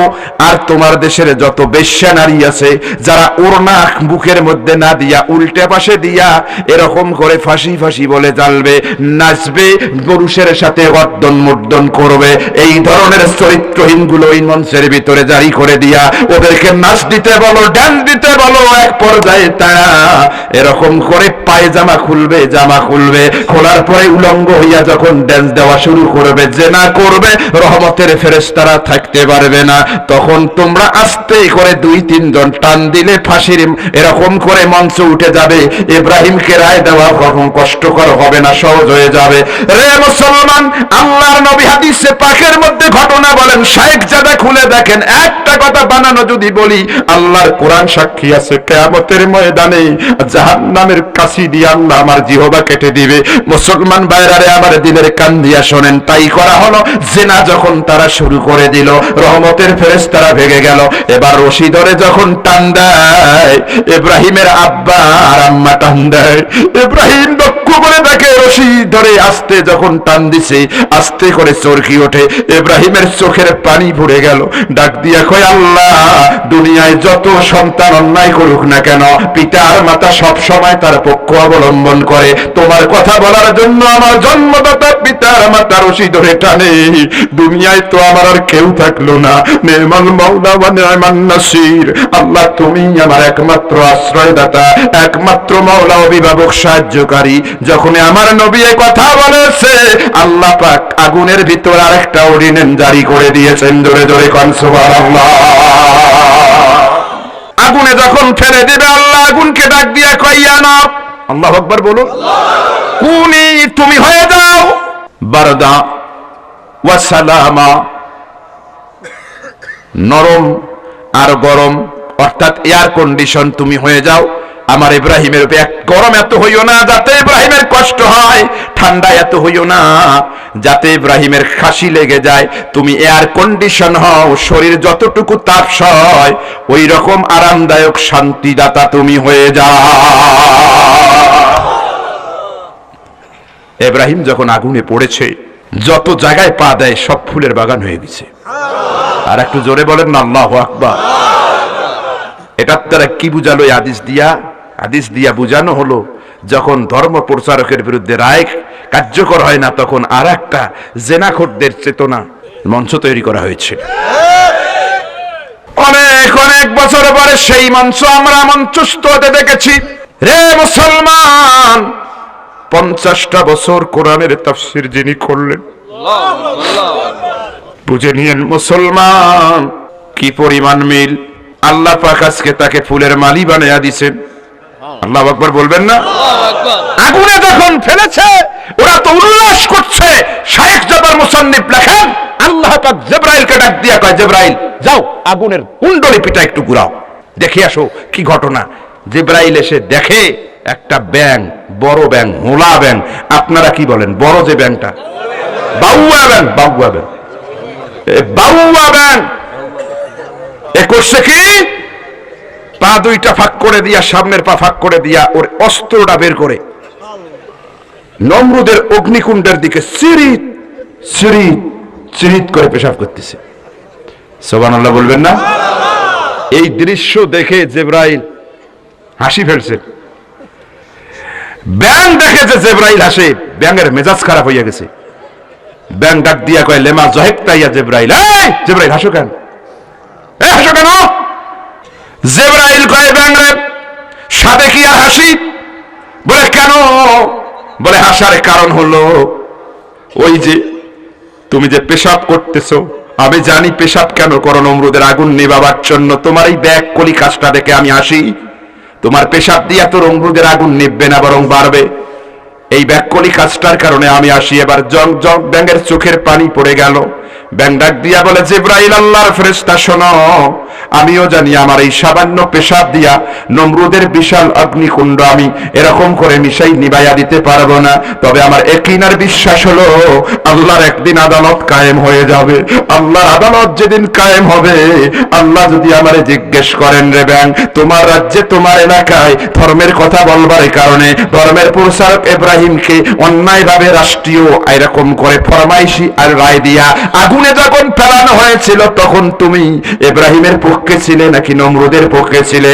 ওই দিন যেন আল্লাহর আদালতে দাঁড়িয়ে আমি বলতে পারি, আল্লাহ আমার রাজ্যে আমার এলাকায় তোমার ধর্মের প্রচারককে রাষ্ট্র শক্তি দিয়া যখন রায় দেওয়া হলো অন্যায়ভাবে আগুনে ফেলবার, ওই সময় আমার শরীরের আগুনের বিপরীতে যে পানি পেশাব আকারে দিয়েছিলে, ওই সামর্থ্যের সবটুকু উজাড় করে আমি নমরুদের আগুনের দিকে নিক্ষেপ করে আমি নমরুদের বিপক্ষে দাঁড়িয়ে তোমার ধর্ম প্রচারক ইব্রাহিমের পক্ষে দাঁড়িয়ে গিয়েছিলাম।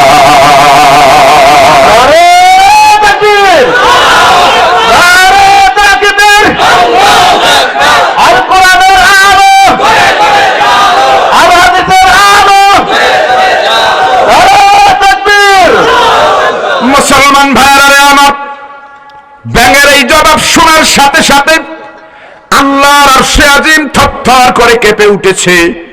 আল্লাহ ডাক দিয়া কয়, জিবরাইল দুনিয়ার কম বেশি সমস্ত পশু পাখির পেশাবকে আমি নাপাক ঘোষণা করেছিলাম। এই মুহূর্তে শরীয়তের কলম আমি শিথিল করে দিলাম। ব্যাং যেহেতু তার সামর্থ্যের সবটুকু উজাড় করে দিয়া নাপাক পেশাব নমরুদের বিপক্ষে দিয়েছে, যা যা শরীয়তের কলম শিথিল কিয়ামত পর্যন্ত, এই কারণে সমস্ত ব্যাঙের পেশাবকে আমি উম্মতে মুহাম্মদীর চনা গোটা পৃথিবীর মানুষের জন্য আমি আল্লাহ ব্যাঙের পেশাবটাকে পাক ঘোষণা করে দিলাম।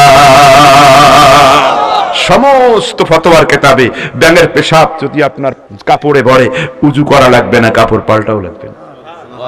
ঘটনাটা কি? ধর্মের প্রচারকের পক্ষে ব্যাঙের পেশাব সামর্থ্যের সবটুকু উজাড় করে দিয়ে পক্ষে ছিল।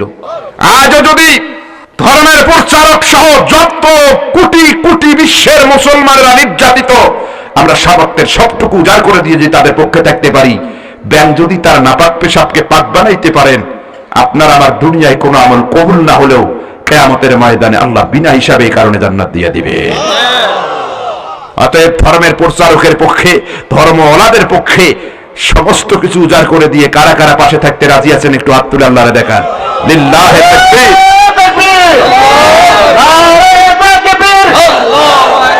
ইসলাম ছাড়া অন্য কিছু মানে না, মানব না। আপনারা কি রাগ করতেছেন? কষ্ট লাগতেছে? তাহলে বলেন তো, এতক্ষণ কোরআন দিয়া প্রমাণ হলো ইসলাম বিরোধী শক্তি, তিন শক্তির প্রথম শক্তি হলো প্রমাণ কি? এই এতক্ষণ কোরআন দিয়া সেটাই বুঝালাম। কারণ নমরুদের সাথে টক্কর হয়েছিল। নমরুদ ছিল ব্যক্তি শক্তি না, এটা একটা রাষ্ট্র শক্তি। দুই নম্বরের শক্তি হলো ইসলাম বিরোধী, সেটার নাম কি? আল কুওয়াতুল উলামাইয়া সুইয়া। দুই নম্বরের ইসলাম বিরোধী শক্তি হলো আমার মতন কিছু মৌলবি, জেনারেল শিক্ষিত মানুষ না, আপনারা না ভাই। ইসলাম বিরোধী মৌলবি দেখলেই পাগল হবেন না, কথা বলেন না কেন? নুরানি চেহারা, হাতে তসবিহ দেখলেই পাগল হবেন না। কারণ ইসলামের বিরুদ্ধ শক্তি তিন প্রকার, তার মধ্যে দুই নম্বর হলো কিছু কিছু মৌলবি। কথা বলেন না কেন? ওলামায়ে সু, ওই যে হুজুর বলে দিয়েছেন কি ওলামায়ে সু। আমার উস্তাদ আমাকে পড়াইছেন শশিনায় যখন আমি পড়ি, যে আলেমরা হলো তিন প্রকার। মৌলবি কয় প্রকার? এক নম্বরের মৌলবি হলো সরকারি, যে দল যখন ক্ষমতায় আসে। আমরা আপনাদের লোক ছিলাম গো, দোয়া করছি কাবার গিলাপ ধরি, আপনারা ক্ষমতায় আছেন, কত বছর যে থাকবেন তার ঠিক নেই। আরে কথা কর না কেন? এইরকম করে দোয়া করে। কিন্তু যদি পথ পরিবর্তন হয়, পরের দিনে যাইয়া কথা উল্টে আনে, কি বলেন? ওটা তো বলা লাগছে, কিন্তু আসলে মনে মনে যে আপনাদের জন্য কত দোয়া করছি। আমরা দোয়া না করলে কি আর আপনারা আসেন নাকি? আরে কথা কর না কেন মুসলমান? কয় প্রকারের মৌলবি? এক নম্বরে হলো সরকারি, দুই নম্বরে হলো তরকারি। তরকারি বোঝেননি? খালি দাওয়া, এর কোনো কাজেই নাই। কার বাবা মারা গেছে, কার বাড়িতে জানাজা, কার বাড়িতে ফতেহা, এগলে কিরে ভাই কোন? হ্যাঁ দাওয়াত আছে রে ভাই, একটু দাগটা পরিষ্কার করিনি। এ মৌলবি দেখবেন খালি দাওয়াত আর দাওয়াত, এর সমাজে কোনো কাম নেই। কথা বল না কেন? পেটটাও করছে মাশাআল্লাহ, মৌলবি যায় এক পাশে, কাল্লা এক পাশে, পেট আর এক পাশে। দেখেন না এমনও পীর আছে ভাই, পীর আছে, পীর মাইন্ড করিয়েন না, এমনও পীর আছে নিজে ভাত খাইতে পারেন, মুরিদেরা খাওয়ায়। কথা কর না কেন? আল্লাহর নবী কোন নবী, আল্লাহর নবীর কোন সাহাবী এত বড় পেটুক ছিলেন যে নিজে ভাত খাইতে পারে নাই? কথা বলেন না কেন মুসলমান? এটা তো বোঝা দরকার, কমন সেন্স থাকা দরকার। ফাও খাইতে খাইতে পেট এমন হইয়া গেছে আর কমে না। কষ্ট লাগতেছে নাকি ভাই? আমার দিকে তাকান। 3 নম্বরের মৌলবি হলো দরকারি। আল্লাহু আকবার বলেন।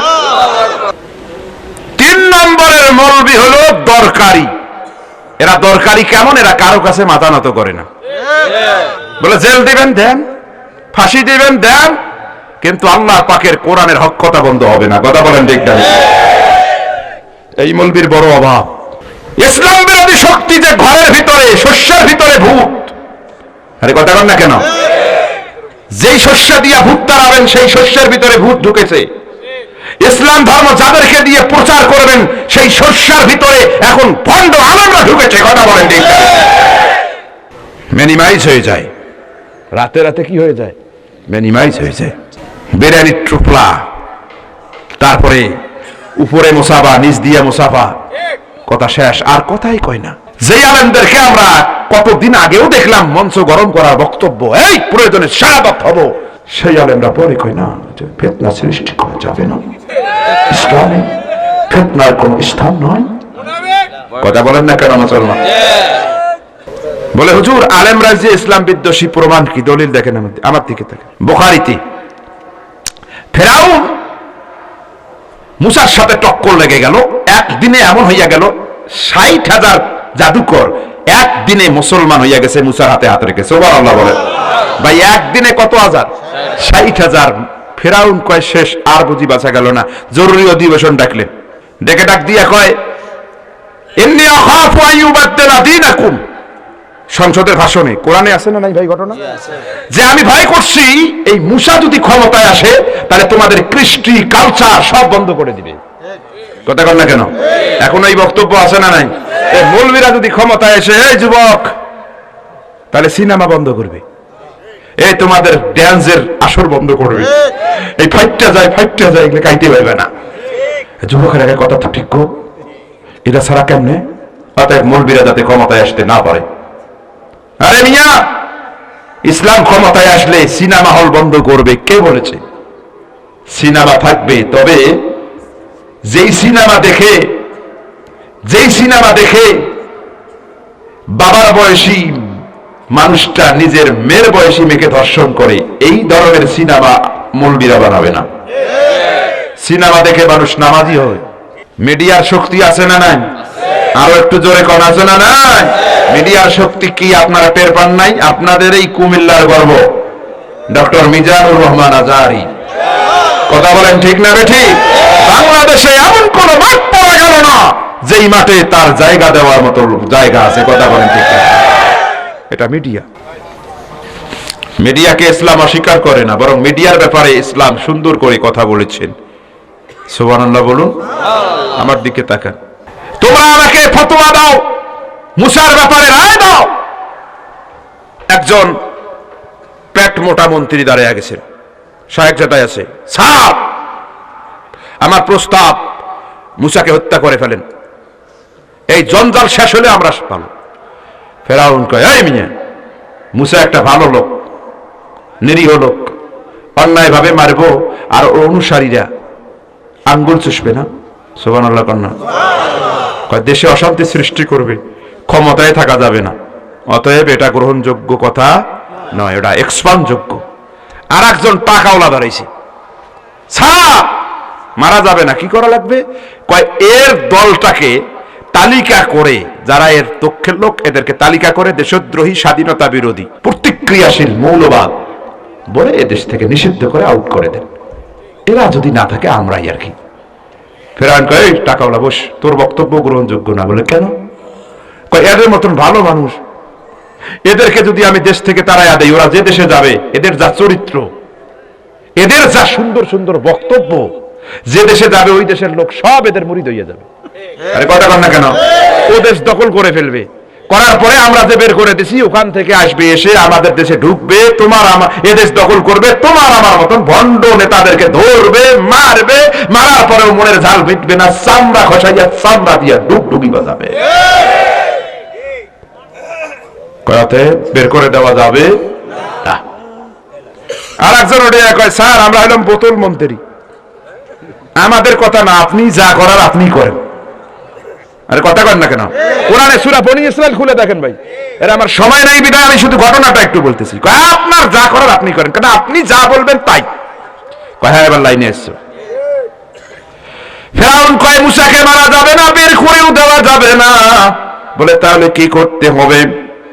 বলে মাছ ধরতে মাছ লাগে, সাপ ধরতে সাপ লাগে, ঘুঘু ধরতে ঘুঘু লাগে। মৌলবী, মুসার মতো মৌলবীর আন্দোলনকে দাবাবার জন্য কিছু মুসার মতো দাঁড়িয়া টুপিয়াওয়ালা মৌলবী লাগবে। কি লাগবে ভাই? ঘুঘু ধরতে ঘুঘু লাগে, ফর্মুলা আপনারা জানেননি?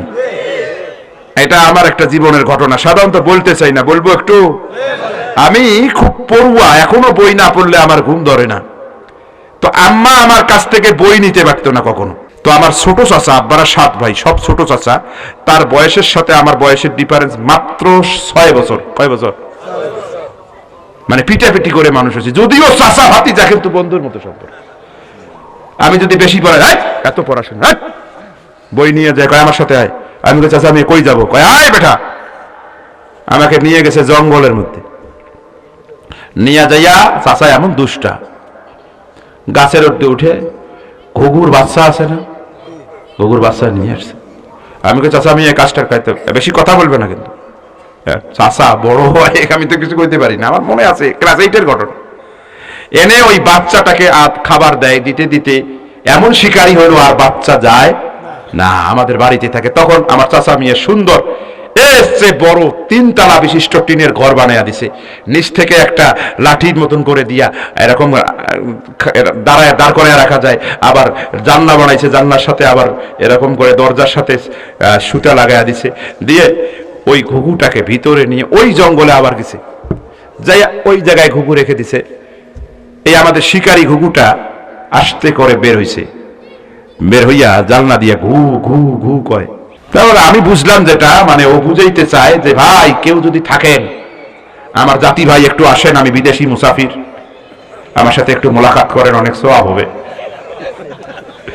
মানে ওর ভাষায় যা বলছে। আর ওই জঙ্গলের মধ্যে 2টা ঘুঘু ছিল, মা আর মেয়ে।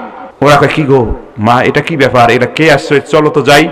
এসে দেখে সুন্দর একটা ঘুঘু, 3 তলা বিল্ডিং, মানে সুন্দর ঘর।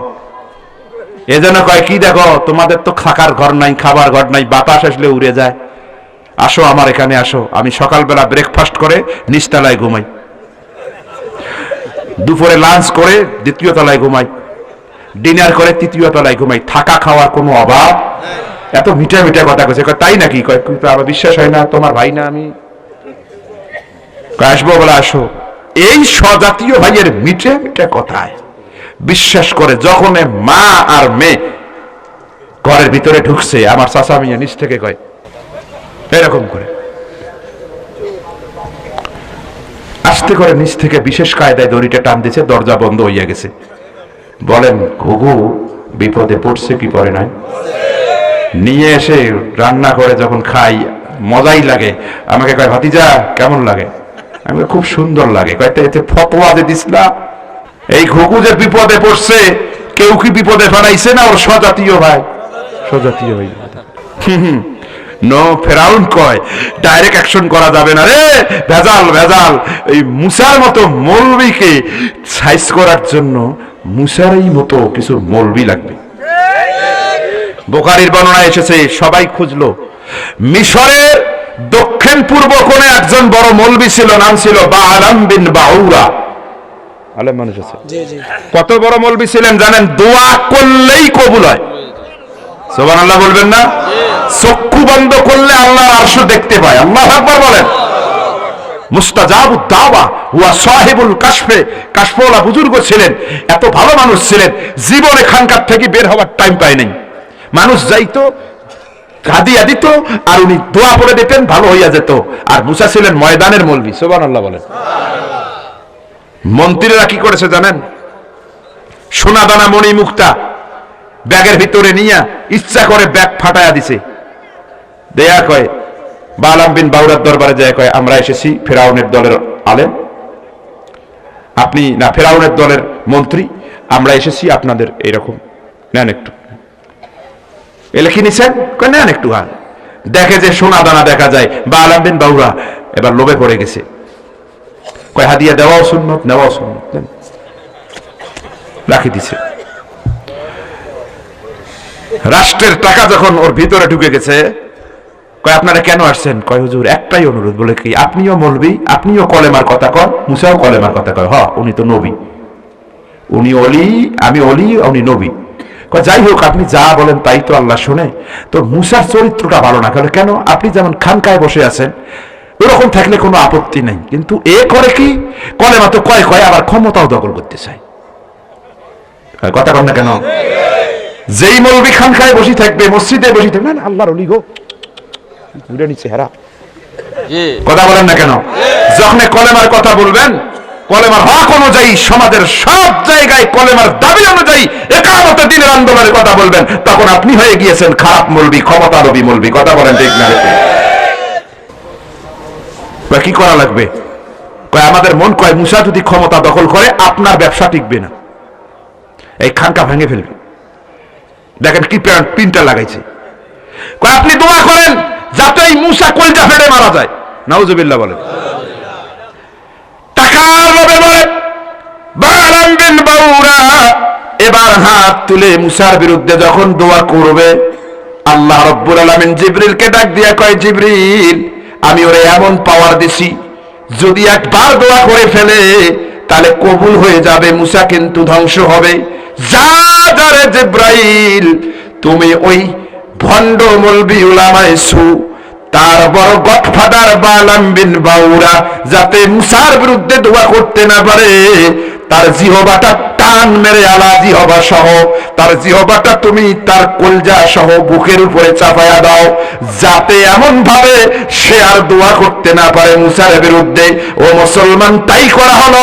বালাম বিন বাউরার জবান বন্ধ হয়ে গেল, আর সে মুসার বিরুদ্ধে কথা বলতে পারলো না। ভাইজান, হাদিস দিয়া প্রমাণ হলো মুসা নবীর জামানায় মুসা নবীর রূপধারী, মুসা নবীর সুরতধারী কিছু ওলি, কিছু মৌলবী মুসলমান রাষ্ট্রের টাকা খাইয়া মুসার বিরুদ্ধে আন্দোলন করেছে, দোয়া করার জন্য উদ্ধৃত হয়েছে।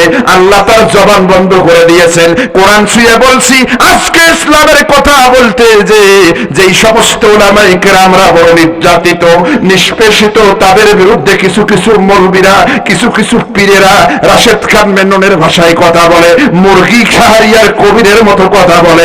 আল্লাহর কসম করে বলি, এরা হক্কানি আলেম না। নুরানি চেহারা যত হোক, এরা বালাম বিন বাউরার পেতাত্তা যার সন্তান। এদেরকে চিনে রাখবেন না। তাহলে এই হাদিস দিয়া প্রমাণ হলো কিছু কিছু মৌলবী ইসলাম বিরোধী শক্তি। 3 নম্বরের শক্তি আল কুওয়াতুল মালিয়া, টাকার গরম হলো। আরে কথা কর না কেন? টাকার গরম হলো অধিকাংশ ধনী আর শিল্পপতি ইসলাম বিরোধী শক্তি। কথা কর না কেন? দলিল সূরা মাউন নাজিলের ঘটনা। আল্লাহু আকবার বলুন। মক্কার ভিতরে একজন বড় ধনী ছিল ওলীদ ইবনু মুগীরা। আমার দিকে তাকান, খুব গুরুত্বপূর্ণ পয়েন্টে এসেছি। ওলীদ ইবনু মুগীরা কেমন বড় লোক ছিলেন? প্রতি বছরে 60টা উট, 60টা 70টা উট, 70টা দুম্বা, 70টা ছাগল, 70টা ভেড়া জব করত, মানুষদেরকে দাওয়াত দিয়ে খাওয়াইতো। ভাই যে এই লোকটা কি ছোট লোক না বড় লোক? 70টা করে। তবে এই দাওয়াতের একটা বৈশিষ্ট্য ছিল, অভিনব বৈশিষ্ট্য। এর দাওয়াতে কোনো এতিম ঢুকতে পারতো না, মিসকিন ঢুকতে পারতো না। এর দাওয়াতে কোনো অনাথ ঢুকতে পারতো না, ফকির ঢুকতে পারতো না। শুধু বড় লোকদেরকেই দাওয়াত দিয়ে খাওয়াইতো। কথা কয় না কেন? আমাদের দেশে দাওয়াত আছে না নাই? দাওয়াত দেওয়াও সুন্নত, খাওয়াও সুন্নত। সুবহানাল্লাহ বলেন। এ তাআম, খাদ্য দান করা এটা একটি ভালো কাজ। তবে মনে রাখবেন, কথায় কথায় এসে যায়, দাওয়াত বা জিয়াফত দেখলেই পাগল হবেন না। কারণ ইতআম এর ব্যাখ্যায় মেরকাত প্রণেতা লেখেন, হারুন হেদায়া প্রণেতা লেখেন, নুরুল আনোয়ার প্রণেতা লেখেন, বাবুল কারাহিয়াত খুলে দেখেন। মিয়া দাওয়াত দেখলেই পাগল হবেন না। দাওয়াত 5 প্রকার, 4 প্রকারের দাওয়াতে যাওয়াও জায়েজ নাই, খাওয়াও জায়েজ নাই। দাওয়াত কয় প্রকার? তার মধ্যে কয় প্রকারে যাওয়া জায়েজ নাই, খাওয়াও জায়েজ নাই? কয় প্রকার? তার মধ্যে 2-1টা বলবো নাকি? যদি বলেন তাহলে বলবো, বুঝে নেবেন। 1 নম্বরে হলো আমাদের দেশে অলিমার দাওয়াত আছে না নাই? বিয়ের দাওয়াত আছে, আছে। বিয়ের দাওয়াত, একটা কথা বলি, বিয়ার দাওয়াত করবেন, দাওয়াত খাওয়াবেন ছেলেরা। কে খাওয়াবে? আর আমাদের দেশে শুরু হয় কোন দিক দিয়ে? মেয়ের দাওয়াত খাওয়ার কথা কোরআন হাদিসে নাই। অলিমা করবে কে? ছেলে, ছেলে। আর আমরা উল্টে করি, এবং এত নির্লজ্জ আমরা, মেয়ের বাড়িতে আবার দাওয়াতে যারা খেতে যায় তাদের সংখ্যা বেশি হয়, আর মেয়ের বাড়ির থেকে যখন ছেলের বাড়িতে আসে কি হয়? কম। আপনারা যদি 60 জন যান, ওরা যদি ভুলে 61 জন আসে, ছাগলেরা, লজ্জা নাই? কথা কন না কেন? উল্টা কাজ ভাই, উল্টা। সি সি সি সি সি। মেয়ের বাবাদের এক ব্যাপারে কোনো টেনশনই নেই। যদি ইসলামী রাষ্ট্র থাকতো, মেয়ের বাবাদের টেনশনই থাকতো না। পাত্র যাইয়া টাকা দেন, মরের টাকা গণে দেওয়া লাগতো আগে। আরে কথা কন না কেন? যাইয়া বিয়ে করে দাওয়াত দিয়ে আসা লাগতো যে আপনারা মেয়ের বাবার বাড়িতে যাতে আছেন, 80 জন আসেন আমার বাড়িতে, আপনাদের বাড়িতে কিছু খাবো না। ইসলাম মেয়েদেরকে কত সম্মান দিয়েছে, সুবহানাল্লাহ বলো। কিন্তু আমরা করতেছি উল্টাটা। যাই হোক, এই বিয়ের ওলিমার দাওয়াত এটা একটা সুন্নাহ, কিন্তু এটা হারাম হবে। কেমনে? আমার দিকে তাকান। মেয়ে ওলিমার দাওয়াত যখন হয়, বরের বাপ কাঠ ছাপায় না? বিয়ের কাঠ আপনাদের এলাকায় ছাপায়? কাঠ ছাপাইছে 500। কত? কাঠ ছাপার পরে ছেলেকে কয়, লাখ আব্দুল জলিল, ওকে একটা কাঠ দিতে হবে। 2 নম্বরে লেখক কোরবান আলী। ছেলে লেখে না। কয় লেখিস না কেন? কয় আব্বা একটা কথা বলে কি, আব্দুল জলিল চাচাকে যে আপনি কাঠ দিলেন, তো আব্দুল জলিল চাচার মায়ের আরো 2 ভাই আছে। আব্দুল জলিল চাচার আরো তো 2টা ভাই আছে, একই মায়ের পেট থেকে বেরোইছে। এই 2টাকে দিলেন না কেন? কয়, এই তুই বাপটা, আমি বাপ। কয় না, আপনি বাপ। তুমি বেশি বোঝো না, আমি বেশি না, আপনি বেশি বোঝেন। কয় মিয়া, যেই 2টাকে দাওয়াত দেই নাই, যে 2 ভাইকে, ওরা হলো কামলা খাটা, গ্যাসের ট্যাবলেট ছাড়া এমনিতেই লবণ তেল দিয়ে ভাত খায় 7 প্লেট। কথা কয় না কেন? আরো যদি ভালো খাবার হয়, কমপক্ষে একজনে 10 প্লেট করে খাবে। যখন আসবে, আসার পরে খাবে হলো 1000 টাকার খাবার, দান দেওয়ার সময় দিবে 200 টাকা, আমার হবে 800 টাকা লস। কথা কন না কেন? আর ওর ভাই যেটা জানাত দিছি, ও হলো কাস্টম অফিসার, ঘুষের ম্যানেজার, ডায়াবেটিস আছে, ভালো খাইতে পারে না, পোলাও খাওয়া তো নিষিদ্ধ, গরু খাওয়াও নিষিদ্ধ। আরে কথা কয় না কেন? এসে যদি সপরিবারও খায়, খাবে হলো এই 200 টাকার, দিবে হলো 5000 টাকা, 4800 টাকা আমার লাভ হবে। কথা কন না কেন?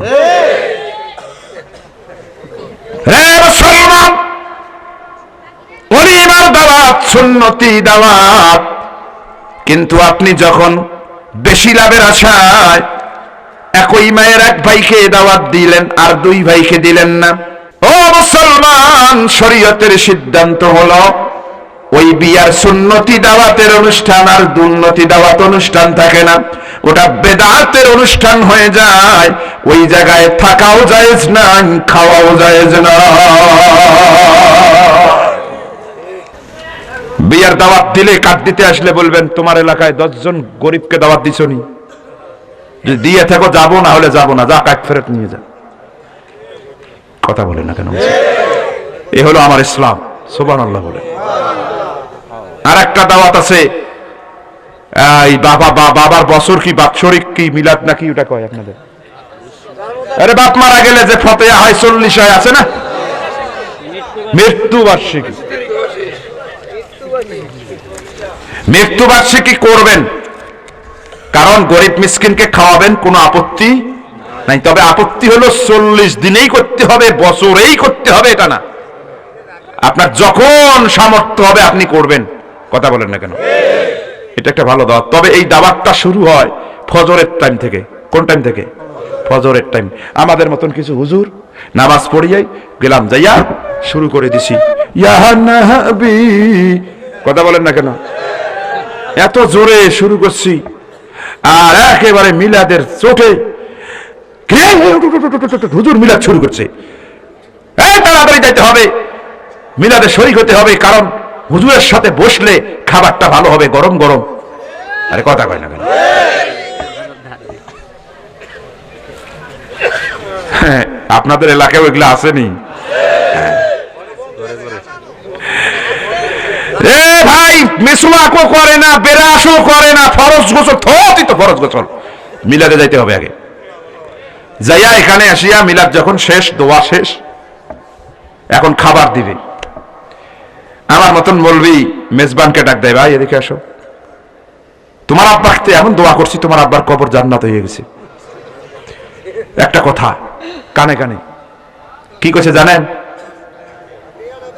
বলে শোনো, এই যে আমরা মিলাদ পড়লাম, নামাজি ব্যক্তি, আর এই যে কিছু লোক আসছে, এগুলো নামাজ পড়ে না, মিলাদে শরীক হয়েছে, দোয়া শরীক হয়েছে, খাবারটা যে একসাথে দিবা, এটা আমাদের প্রেস্টিজ পাংচার হবে। এক কাজ করো, আমাদেরকে একটু আলাদা ব্যবস্থা করো।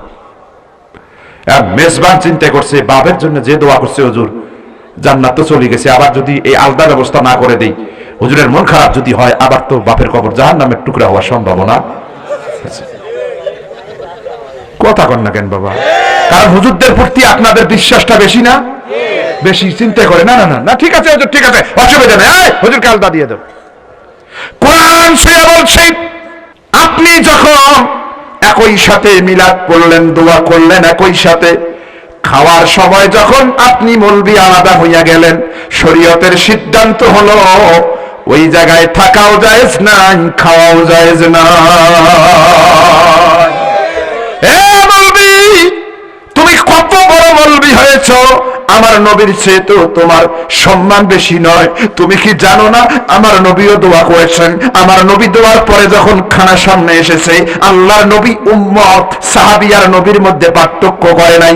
বেলাল হাবশী, আব্দুল্লাহ ইবনে মাসউদ, এরকম করে আব্দুল্লাহ বিন রাওহা, বড় বড় এবং ছোট ছোট সাহাবী, সব সাহাবীগুলো নিয়ে আমার নবী যখন একই দস্তরখানায় খাওয়া শুরু করে দিয়েছেন, বেলালের কালো হাতটা আপনার আমার কলিজার টুকরা নবী জান্নাতি নবীর নুরানি হাতের মধ্যে যখন লেগে গেছে, বেলাল ঠকঠর করে কেঁপে উঠেছে।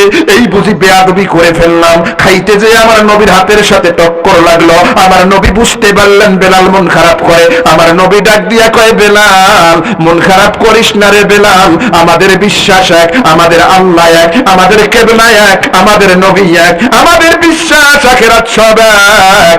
আমরা যখন দোয়া করি, আমরা যখন এরকম করে খাবার বসি, যখন পৃথক করে না করে নবী আর উম্মত একসাথে একই প্লেটে খাই, আমার আল্লাহ রাব্বুল আলামিন আরশে আজিম থেকে 70,000 রহমতের ভান্ডার ওই দস্তরখানার খাদ্যের ভিতরে নাজিল করে দেয়।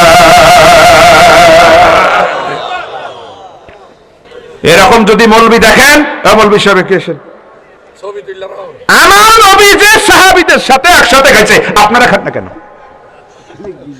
কথা কন না, কষ্ট লাগতেছে? ধরে ফেলবেন ভাই, বেয়াদবি না করে মানে সহজে সাথে বলবেন। হ্যাঁ, কষ্ট লাগে? সব মৌলবি এগুলো কথা বলবে না, এগুলো শুনে রাখেন। ওই দাওয়াত অনুষ্ঠানে যাওয়াও যাবে না, খাওয়াও যাবে না, বসে খান, একসাথে খান। আবার কিছু কিছু পীরের দরবারে যাইয়া দেখছি, আমি নিজে দেখছি ভাই, প্লেট রাখছে, লিখে দিছে পীর সাহেব হুজুর কেবলার জন্য নির্ধারিত।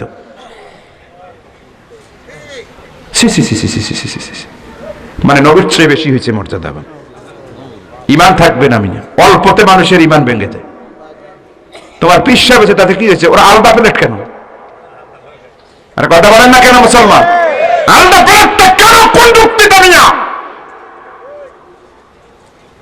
আলাদা চেয়ার, পীর সাহেবের চেয়ার এবার পায়ে লাগলে।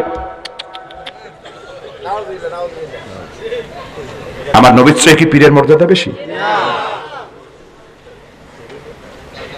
অতিভক্তি চোরের লক্ষণ। এগুলো ধর্মচোর, ধর্মচোর।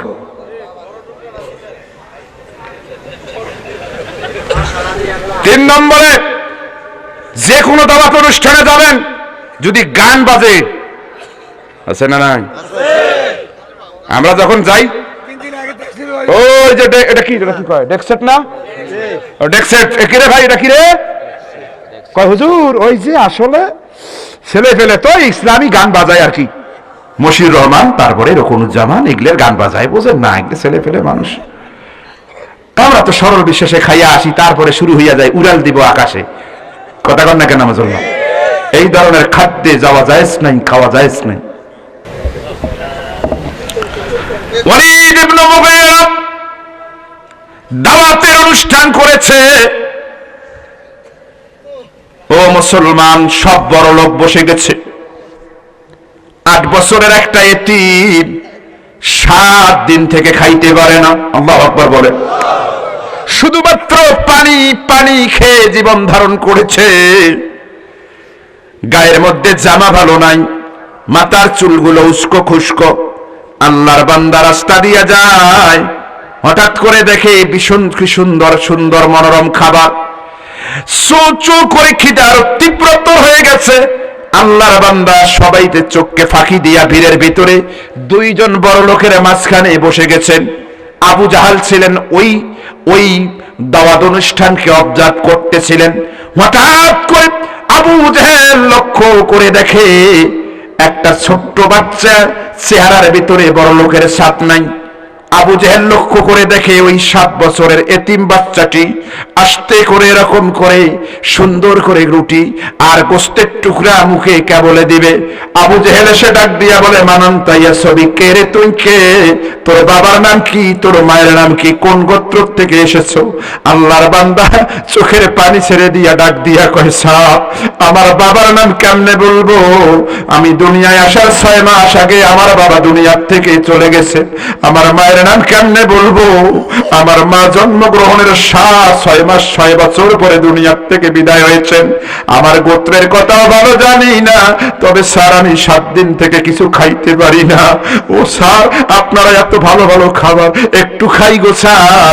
এই কথা বলে যখন এই কেবলে মুখে দিবে, আবু জাহেলের সীমার হৃদয়টা গলে যায় নাই। তাফসীরের কিতাবের মধ্যে পাওয়া যায়, আল্লামা ইউসুফ কারজাবি লেখেন, ওই রকম আবু জাহাল ডান পাটা দিয়া ওই হাতে ধরা ওই 7 বছরের এতিম 7 দিনের অভুক্ত সন্তানটির হাতের মধ্যে এমন জোরে একটা লাথি মেরে দিয়েছে, হাতের ধরা রুটি আর গোস্তগুলো দূরে চলে গেছে। আল্লাহর বান্দা ডাক দিয়ে কয়, স্যার, এতগুলো মানুষের খাবার আপনারা তৈরি করেছেন, আমি যদি সামান্য পরিমাণ খাই আপনাদের কোনো কষ্ট হবে না। কে শোনে কার কথা? নরাদম আবু জাহেলের মন গলে নাই। এবার আস্তে করে সন্তানটা এরকম করে ধরলেন, ধরার পরে আকরম মাথার উপরে তুললেন। আমরা যেমন বলকে মাথার উপর থেকে মাটিতে ছুঁড়ে ফেলি, এরকম করে আবু জাহাল সন্তানটাকে আকাশের উপরে তুলে মাথা থেকে এরকম করে আস্তে জোরে, একেবারে জোরে মাটির মধ্যে ছুঁড়ে ফেলেছে। ওটা বাংলাদেশের জমিন ছিল না, আর ভূখণ্ড, পাথর আর পাথর। আল্লাহর বান্দা জমিনে যখন পড়ে গেলেন, সাথে সাথে তার কচি দাঁতগুলো ভেঙে গেল, রক্ত লাঠি দিয়া পড়ে তার সমস্ত শরীর রক্তাক্ত হয়ে গেল। আল্লাহর বান্দা এরকম করে ডাক দিয়া বলেন, ও ভাই, ও আমার স্যার, ও বড় লোকের ভাইরা, কেন কেন আমাকে রক্তাক্ত করলেন? আমার বাবা যদি জীবিত থাকতো, আমার মা যদি জীবিত থাকতো, খাবার দিবেন না, ভালো কথা, রক্তাক্ত করলেন কেন? কে শোনে কার কথা? আবু জেহেল ঘাড় ধরে এবার প্যান্ডেল থেকে বের করে দিয়েছে। আল্লাহর বান্দা আসমানের দিকে তাকিয়ে হৃদয় কারা নিংড়ানো কষ্টের সুর তুলে আল্লাহকে ডাক দিয়ে কয়, আল্লাহ, ও আকাশের প্রভু, জমিনের প্রভু, আমারে কেন তুমি এতিম বানাইয়া দুনিয়ায় পাঠাইলা? আমাকে কেন তুমি এরকম করে অনাথ বানাইছো? আজকে তোমার বান্দারা আমার হাত তো কেড়ে নিয়েছে, আমাকে রক্তাক্ত করেছে, ঘাড় ধরে বের করে দিয়েছে, বড়লোকি কারবার দেখানোর জন্য ভালো আয়োজন করেছে। আল্লাহ রাব্বুল আলামিন সাথে সাথে ওই শিশু অন্তরের ভিতরে এলান করে দিলেন, এই এতিম রে, তোমার মতো এতিমের দুঃখ কেউ বুঝবে না, দুনিয়ায় কেউ বুঝুক আর না বুঝুক, যা যা আমার নবী উম্মে হানির ঘরে রেস্ট নিতেছে, তোমার মতো এতিম নবী আমার একজন আছে, তোমার মতো এতিমের দুঃখ বোঝাবার জন্য কেবলমাত্র আরব ভূখণ্ডে আমার এতিম নবী আছে। যা যারে সন্তান, যা যারে বান্দা, তাড়াতাড়ি আমার এতিম নবীর দরবারে যাইয়া কেষ্টা টুকে দে, তোমার মতো এতিমের দুঃখ বোঝাবার জন্য আমার নবীর চেয়ে বড় দরদি আর কেউ না। 7 বছর বা 8 বছরের সন্তানটি বিশ্ব নবীর কাছে চলে আসতেছেন। এমন সময় আল্লাহ পাক জিবরাইলকে ডাক দিয়া বলেন, জিবরাইল, এতিম, আমার এতিম নবীর কোটের মধ্যে কেশ টুকে দিবে। যা জিবরাইল, এতিমকে গলা ধাক্কা দিয়ে বের করে দিলে কি শাস্তি হয়? এতিমকে খাদ্য না দিলে কি শাস্তি হয়? লোক দেখানি ভালো কাজ করলে কি হয়? আমার নবীর কোর্টে মামলা দায়েরের আগে রায়টা তুমি নিয়ে যাও। দুনিয়া সৃষ্টির 50,000 বছর আগে আমি এই মামলার রায়টা লাউহে মাহফুজের কলম দিয়া সূরাতুল মাউনের 7টা আয়াতের ভিতরে লিখে দিয়েছি। যা যা জিবরাইল, দেরি করিস না, তাড়াতাড়ি রায়টা নিয়া এতিম নবীর কাছে এতিম সন্তানটি আসার আগে এই রায়টা সূরা মাউন আকারে আমার নবীর উপরে নাজিল করে দাও। যারা হজ করতে গেছে, বাবু আব্দুল আজিজ গেট থেকে যখন কাবার মধ্যে নামবেন, আব্দুল আজিজ গেটটা তো একটু উঁচা না, নামতে হয় সিঁড়ি দিয়া, কথা কন না কেন? যারা হজে গেছেন, নামার সাথে হাতের বামে দেখবেন একটা ঘেরাও করা জায়গা আছে, ওটা উম্মে হানির ঘর। সুবহানাল্লাহ, উম্মে হানির ঘর। হজে যাবেন আলেমদের সাথে, উমরাতে যাবেন আলেমদের সাথে, দালালদের সাথে যাবেন না, কিচ্ছু জানবেন না, কথা কন না কেন? ও জায়গায় ব্যবসা চলে। ওই উম্মে হানির ঘরে, এই জায়গাটাতে আল্লাহ রসুলের উপরে এই আয়াত, এই সূরা নাজিল হয়েছে। সুবহানাল্লাহ বলেন। আমি উম্মে হানির ঘরের ওই জায়গাটাতে নামাজ পড়েছি। আমি যতবার গিয়েছি ততবার এই সূরা দিয়ে নামাজ পড়েছি। একটু চক্ষু বন্ধ করলেই মনে হয় রাসূলের কাছে এই সূরাটা মনে হয় এখনো নাজিল হচ্ছে।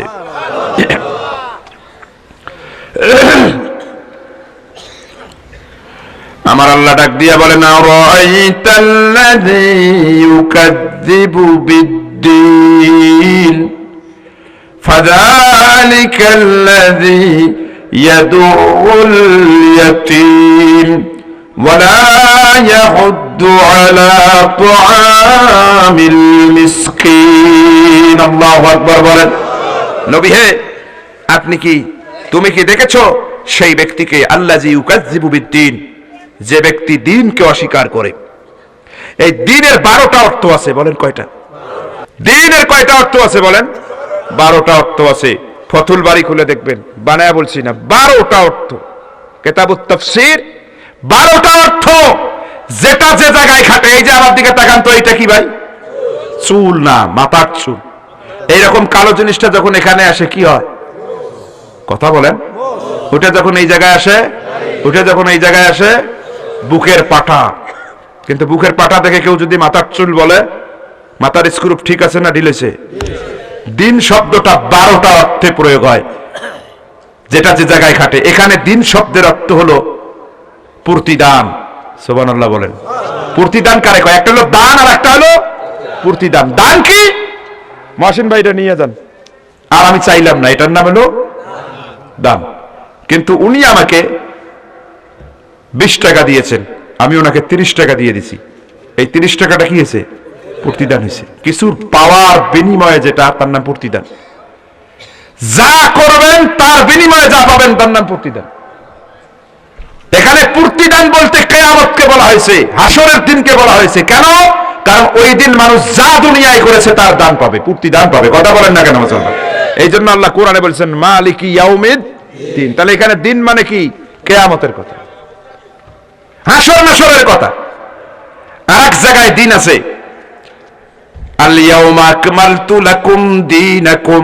আল্লাহু আকবার বলেন। এখানে দিন শব্দের অর্থ জীবন ব্যবস্থা। রান্নাঘর থেকে আরম্ভ করে মৌতের আগ পর্যন্ত যে গোটা জীবন, এটাকে দিন বলা হয়। সুবহানাল্লাহ বলেন। তাহলে কোথায় কোন জিনিস চিন্তা করেন? জীবন ব্যবস্থা, কমপ্লিট কোড অফ লাইফ, জীবনের পূর্ণাঙ্গ জীবন, সেটাকে দিন বলা হয়। আর একটা দিন মানে হলো ধর্ম। আল্লাহু আকবার বলেন। যেমন আল্লাহ বলেন লাকুম দীনুকুম ওয়ালিয়া দিন, তোমার ধর্ম তোমার কাছে, আমার ধর্ম আমার কাছে। এরকম 12টা তফসির করা। এখানে দিন মানে কি? প্রতিদান। প্রতিদানকে তারাই সেই অস্বীকার করে। কে? প্রতিদানকে অস্বীকার করার কারণেই ফাযালিকাল্লাযী ইয়াদউল ইয়াতীম, ইয়াতীমকে গলা ধাক্কা দিয়ে বের করে দিয়েছে। ওয়ালা ইয়াহুদ্দু আলা তাআমিল মিসকিন, যারা আখিরাতকে বিশ্বাস করে না তারাই মিসকিনকে খাদ্য দানে উৎসাহ দেয় না। ইয়াতীম মিসকিন এদেরকে তাড়িয়ে দিবেন না। আমার দিকে দেখেন, কিয়ামতের ময়দানে আল্লাহ বলবেন, এই বান্দা আমি তোর কাছে খাইতে চাইছিলাম, খাইতে দেশ নাই, জাহান্নামে যা। কয় আল্লাহ, আমরা হুজুরের কাছে শুনছি আপনি নাকি খান না, ঘুমান না, কোন দিন চাইছেন খাবার? কয় আমি চাই নাই, আমার এক অনাথ বান্দা তোর বাড়িতে গিয়েছিল, খাবার চাইছিল, দূর দূর করে তাড়িয়ে দিয়েছিস। তুমি যদি সেই দিন সামর্থ্য অনুযায়ী কিছু খাওয়ায় দিতি, ওই বান্দাকে খাওয়াইস নাই, আমি আল্লাহকে খাওয়ার সোয়াব পেয়ে যেতে। আমরা অনেকেই আছি ফকিরদের সাথে, গরিবদের সাথে খারাপ আচরণ। এটা করবেন না। আপনার কাছে টাকা নাই, না থাকতে পারে ভাই, সব সময় তো থাকে না। কথা বলেন না কেন? থাকে না। আপনি কি বলবেন? একটু মিষ্টি হাসি দিয়ে বলবেন, বাবা বাবা আমি অপ্রস্তুত, আজকে আমার কাছে কিছুই নাই। আচ্ছা কোনো এক সময় আসেন, আমি ইনশাআল্লাহ যদি বেঁচে থাকি খাওয়াবো। মিষ্টি কথাটা বলে যদি আপনি বিদায় দেন, আল্লাহর আরশে আজিম বড় খুশি হয়ে যাবে। বলেন না সুবহানাল্লাহ।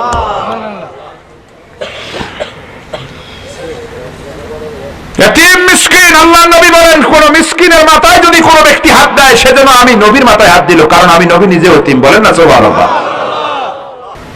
অথচ আমরা এতিমের টাকাও মারি খাই। কথা বলেন না? সি সি সি সি, বয়স্ক ভাতা, বিধবা ভাতা, গরিব ভাতা, কথা বলেন না, মারি খায়। যারা এই কাজগুলো করে এরা আসলে আল্লাহ পাকের কিয়ামত দিবসকে, আখিরাতকে বিশ্বাস করে না। কথা বলেন না কেন মুসলমান? কারণ আল্লাহ বলছেন আরাইতাল্লাযী ইউকাযযিবু বিদ্দীন, আপনি কি সেই ব্যক্তিকে দেখেছেন যে প্রতিদান দিবসকে অস্বীকার করে, বিচার দিবসকে অস্বীকার করে? কারা? যারা মিসকিন আর গরিবের টাকা মেরে খায়। কথা বলেন না কেন মুসলমান? এদের আসলে আল্লাহর বিশ্বাসই নেই। আছে না নাই ভাই? আছে। আল্লাহ বলেন ফাওয়াইলুল লিল মুসাল্লিন, নামাজি হলেই যে জান্নাতি তা না, কিছু কিছু নামাজি হবে জাহান্নামী। কথা বলেন না কেন? ফাওয়াইলুল লিল মুসাল্লিন। আজকে এখানে আমার আলোচ্য বিষয়টা ছিল নামাজ ও পর্দা। আমি আপত্তি করেছিলাম যে ভাই নামাজ আর পর্দা এটা হলো ওয়াজ মাহফিলের শিরোনাম। দিয়েছেন তাফসির মাহফিল, তাফসির মাহফিল হয় নামাজ দেন, নামাজের আলোচনা ছিল। পর্দা দেন, পর্দার আলোচনা। নামাজ আর পর্দা একসাথে তো আসে নাই। কথা কয় না? হ্যাঁ আছে, কিন্তু অনেক লম্বা কথা বলতে হবে, তো 4 দিন লাগবে তাফসীর করতে। এই জন্য আমি নিজের মতো করে আছি, তারপরেও কাকতালীয় হবে নামাজের কথাটা এসে গেছে। নামাজি হলেই জান্নাতি না, কিছু কিছু নামাজি জাহান্নামী হবে। আরে কথা বলেন না কেন? কোন নামাজি? আল্লাযীনা হুম আন সালাতিহিম সাহুন, যারা নামাজের ব্যাপারে গাফিল। সাহুন মানে গাফিলুন, নামাজের ব্যাপারে গাফিল। নামে নামাজি আবার 5 প্রকার। কয় প্রকার? 5 প্রকার। 5 প্রকারের নামাজি মধ্যে 1 প্রকারের নামাজি জান্নাতি হবে, বাকি 4 প্রকারের নামাজি কি হবে? জান্নাতি। বলবো একটু বলবো, আমার দিকে তাকান। 1 নম্বরের নামাজি যারা জাহান্নামী হবে তারা হলো নামাজ পড়ে কিন্তু 2 ওয়াক্ত 3 ওয়াক্ত। মনে করেন মাগরিব পড়ছে, এশা পড়ছে, জোহর পড়ছে, আসর আর ফজর পড়ে নাই। এই নামাজি যে 3 ওয়াক্ত নামাজ পড়েছে তার সওয়াব পাবে, আর যেই 2 ওয়াক্ত পড়ে নাই তার কারণে জাহান্নামী হবে। অনেকেই চিন্তা করতেছেন কয় কি গো হুজুর, যেই নামাজ কে ভাই রে কথা কয় রে ওখানে,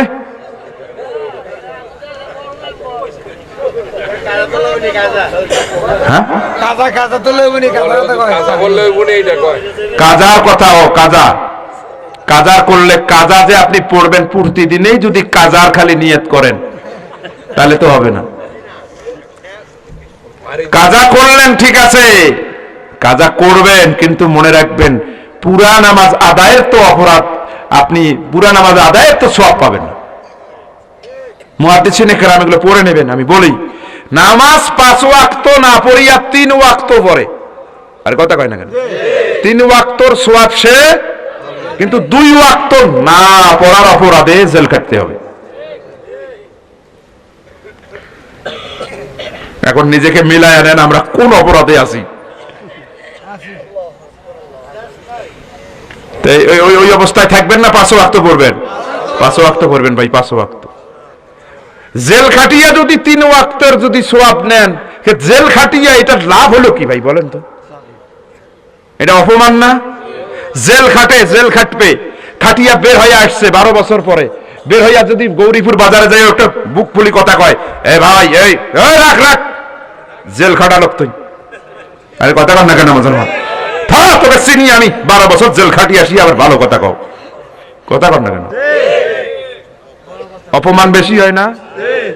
নামাজ পড়লে 5 ওয়াক্তই পড়বেন বলে। তাহলে আর এক প্রকারের নামাজি আছে কি, নামাজ 5 ওয়াক্ত পড়ে কিন্তু নামাজে যখন দাঁড়ায় নামাজে কি কয় জানে না, গৌরীপুরের ব্যবসার চাবি কোন জায়গায়, ব্যাংকে কয় টাকা আছে,